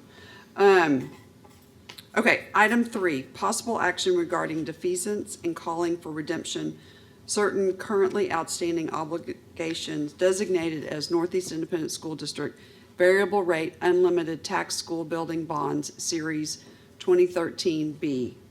Yes, Madam President. What we want to do is we want to prepay $2.9 million by using the excess funds in the INS this coming year. Brian's up there if there's any detail that's needed. Okay, so we want to prepay 2.9. Of our bonded debt, try to save some money. Right. Okay. Does anybody have any questions about that? Nope. Because that's a good thing, That's a good right? thing. Yes, That's ma'am. why you're the one talking. Yes, ma'am. Well, I guess my only question would be, do we know about how much we have in variable rate left in the portfolio? Wow, honestly, this may be the last outstanding VRDO right now. Okay. The fixed rate market has just been too. Oh, yeah. The last few refundings we've done, we have actually fixed out our VRDOs. Okay, yeah, I was thinking we were kind of on the tail end, but yeah. The only, I might be mistaken, there may be one coming due in 2022 that we did in 17. Gotcha, okay. That would be the last one, Brian. Okay. Thank you. Dan. Yes. Do I have a motion to adopt the resolution authorizing the redemption certain outstanding obligations of the district? So moved. Thank you, Mrs. Winkley. Do I have a second? I'll second. Thank you, Mr. Hosso. All those in favor say aye. Aye. Opposed? The motion carries. Is somebody checking the monitor to make sure Huey is saying aye with us? I usually take it off mute, but sometimes I just Okay. have to watch my. Okay. Yeah. Shake your I head can't. because Peggy Turn can off see you and I mute. can't. Yeah. I'll let you know if I vote no. Okay. Item 4, possible action regarding consideration and approval of an order authorizing the issuance of Northeast Independent School District unlimited tax refunding bonds, taxable series 2020. Yes, Madam President, we're bringing to you refunding orders of up to $251 million that we want to take to market in the next 2 weeks. And the question I think you might have wanted to ask was... A minute ago? We've refinanced $785 million worth of bonds, and we've saved taxpayers in the back end $140 million. Wow. With this $140 million? Yes, ma'am. Correct. And with this refunding, hopefully we'll save another $40 million. Wow. Will you repeat that? Because that's just great information to Yes, have ma'am. out there. Yeah, we refunded $785 million worth of bonds, and we've saved taxpayers $140 million. And with this refunding, we're hoping to save an extra $40 million in debt payments. Round of applause. You guys, I turn it over to Brian now, so. Just one note on these refundings. Back when we were doing a massive refundings between 2012 and 2016, we kept coming and saying, look, the market's never going to be lower, the market's never going to be lower. A bunch of bonds that are in this possible refunding order are bonds from 2012 and 2014 that were refunding bonds of previous issues. As low as those rates were, those bonds are in this group of a potential another $40 million of So savings. we are refunding bonds. Wow. That's amazing. I mean, that we've saved that much money. That's awesome. Yeah. Go. Question. Yes. Dr. Micah, can we please get this out in the media somehow? This is unbelievably great. What a great message to be sharing right now at this time. Yeah, it's pretty interesting, Miss Huey, because as Dan and Brian and I were talking about this, we were discussing with one of the folks that we work with and how another district is not choosing to do this right now, which they were baffled and we were baffled as to why they would not want to go out and refinance their bonds to save millions of dollars, but Brian and Dan and those guys have done such a great job. Again, with this, that'll be $180 million savings to our taxpayers. It just seems to us like a great thing to continue to do to continue to save our community money.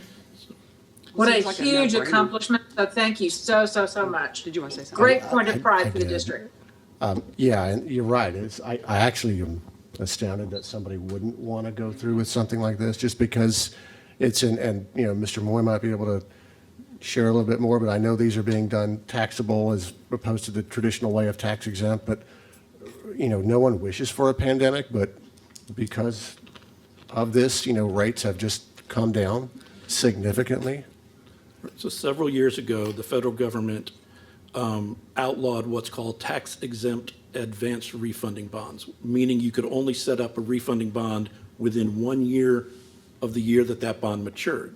Well, the rates, and so now we're looking at issuing taxable bonds, which means people will invest and they will get interest from us, but that interest will be taxable, right? This is the first time we've going to be offering bonds in which the interest on the bondholders is taxable. But the rates for the taxable market are nearly as low as the tax exempt market, and we're not legally allowed on many of the bonds that's in this possible refunding of doing it for another year, 2 years. And before everyone goes start quoting that $40 million to the news, we will not have the results until October 7th. Okay, we'll wait. We'll cross our fingers, rates stay where they are. Correct. Exactly. Okay. Congratulations, guys. Thanks. Do I have a motion to adopt an order authorizing the issuance of Northeast Independent School District Unlimited Tax Refunding Bonds, Taxable Series 2020, in one or more series pursuant to a delegated sale as presented? So moved. Thank you, Mr. Byer. Do I have a second? A second. Thank you, Mr. Leos. All those in favor say aye. Aye. Aye. Opposed, the motion carries. But the 140 is a good number. The 140 is it's history, it's fact. Yeah. Nothing but the facts. Okay, thank y'all so much. Thank y'all. Sorry, I'm trying to get to the next. Oh, it's consent. Item F, consent. 1, business services. A, certified appraisal roll. B, waiver from annual financial report submission deadline. C, budget amendment number 1. D, 50,000 purchases. 2, operations. A, 2016 hail damage program, Madison High School Central Plant Building, re-roofing and roof-related work, project bid award approval. B, professional service contracts, construction contracts, and related contract amendments supporting the 2015 bond program design and construction requirements. 3, minutes from August 2020. 4, end of consent. Do I have a board member wishing to pull an item from consent? Minutes, please. Okay, so you want to pull item 3. Yes, item 3. F3. Anybody else? Madam President? Yes. We could pull 1C, the budget amendment number 1. And then 1C. Okay, anything else? So do I have a motion to approve consent without item 1C and 3? So moved. Thank you, Mr. Hasso. Do I have a second? Second. Thank you, Mr. Byer. All those in favor say aye. Aye. Opposed? The motion carries. Okay. Since 1C comes before 3, Tony? Sure. Yeah, my question, and I get this completely, but just given that it's a budget amendment, I'd like to see if we could have that heard. And I know this is money that we're actually adding, so it's not not an amendment where we would be harmed in any way, but Okay, so I'm assuming you're talking about the 8.2 million revenue adjustment. that's exactly right. Okay, No money. so state revenue is based on your property value. Well, the property value at the beginning of that fiscal year is nothing like that property value ends up after a year, 2 years of settling protests and lawsuits and everything. The property value for Northeast ISD, from the time it is certified to say 3 years later, only decreases. But our state funding was based on that initial amount. So we have to file appeals with the Comptroller of Public Accounts to say, look, all of these lawsuits were settled, bring down our value. And then they turn around and send that lower value to TEA. Well, you put a lower value into the summary of finance calculations, it provides more state revenue. So this represents 2 years of property value appeals through the comptroller to TEA.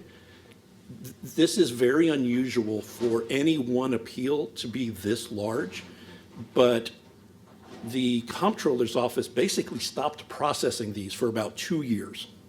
And so they were just sitting on piles of appeals. So this is actually an accumulation of us sending data to the comptroller. That's why it comes out as such a large amount. We should be getting a couple of million a year here and there, but the comptroller they blamed it on a new software system.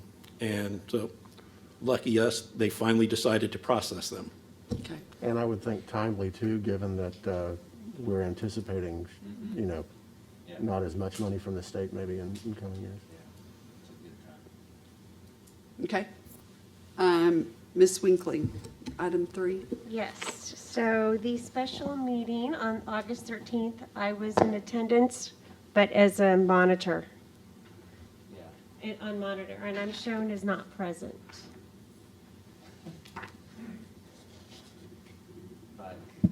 By Miss Turner's fist pump, I believe she went, I'll fix that. And then, so Sandy will be the same for this Right. meeting? Yeah. Okay, Right. We will correct it. okay. Thank you. Okay, so now do I have a motion to approve consent 1C and 3? So moved. Thank you, Mr. Hasso. Do I have a second? Second? Thank you, Mrs. Winkley. All those in favor say aye. Aye. Opposed, the motion carries.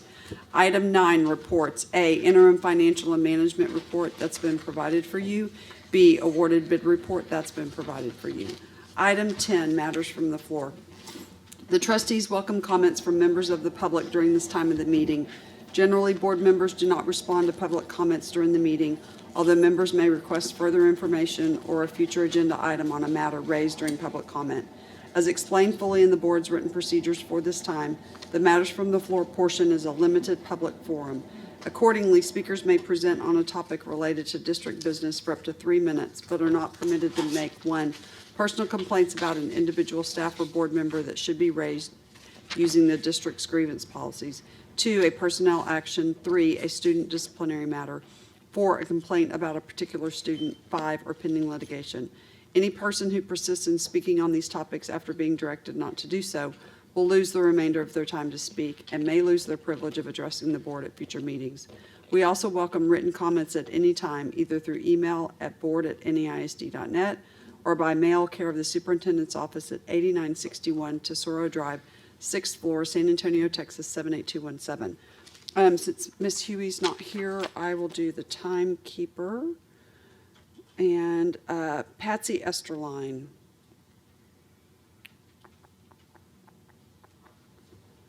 Before my time starts, I'd just like to say that Josh Beck started at Kruger Middle School and we taught him everything he knows before he went to Roosevelt. You go, Patsy. Now my official time. Okay. Good evening, President Grona, board members, Dr. Micah, executive staff, and guests.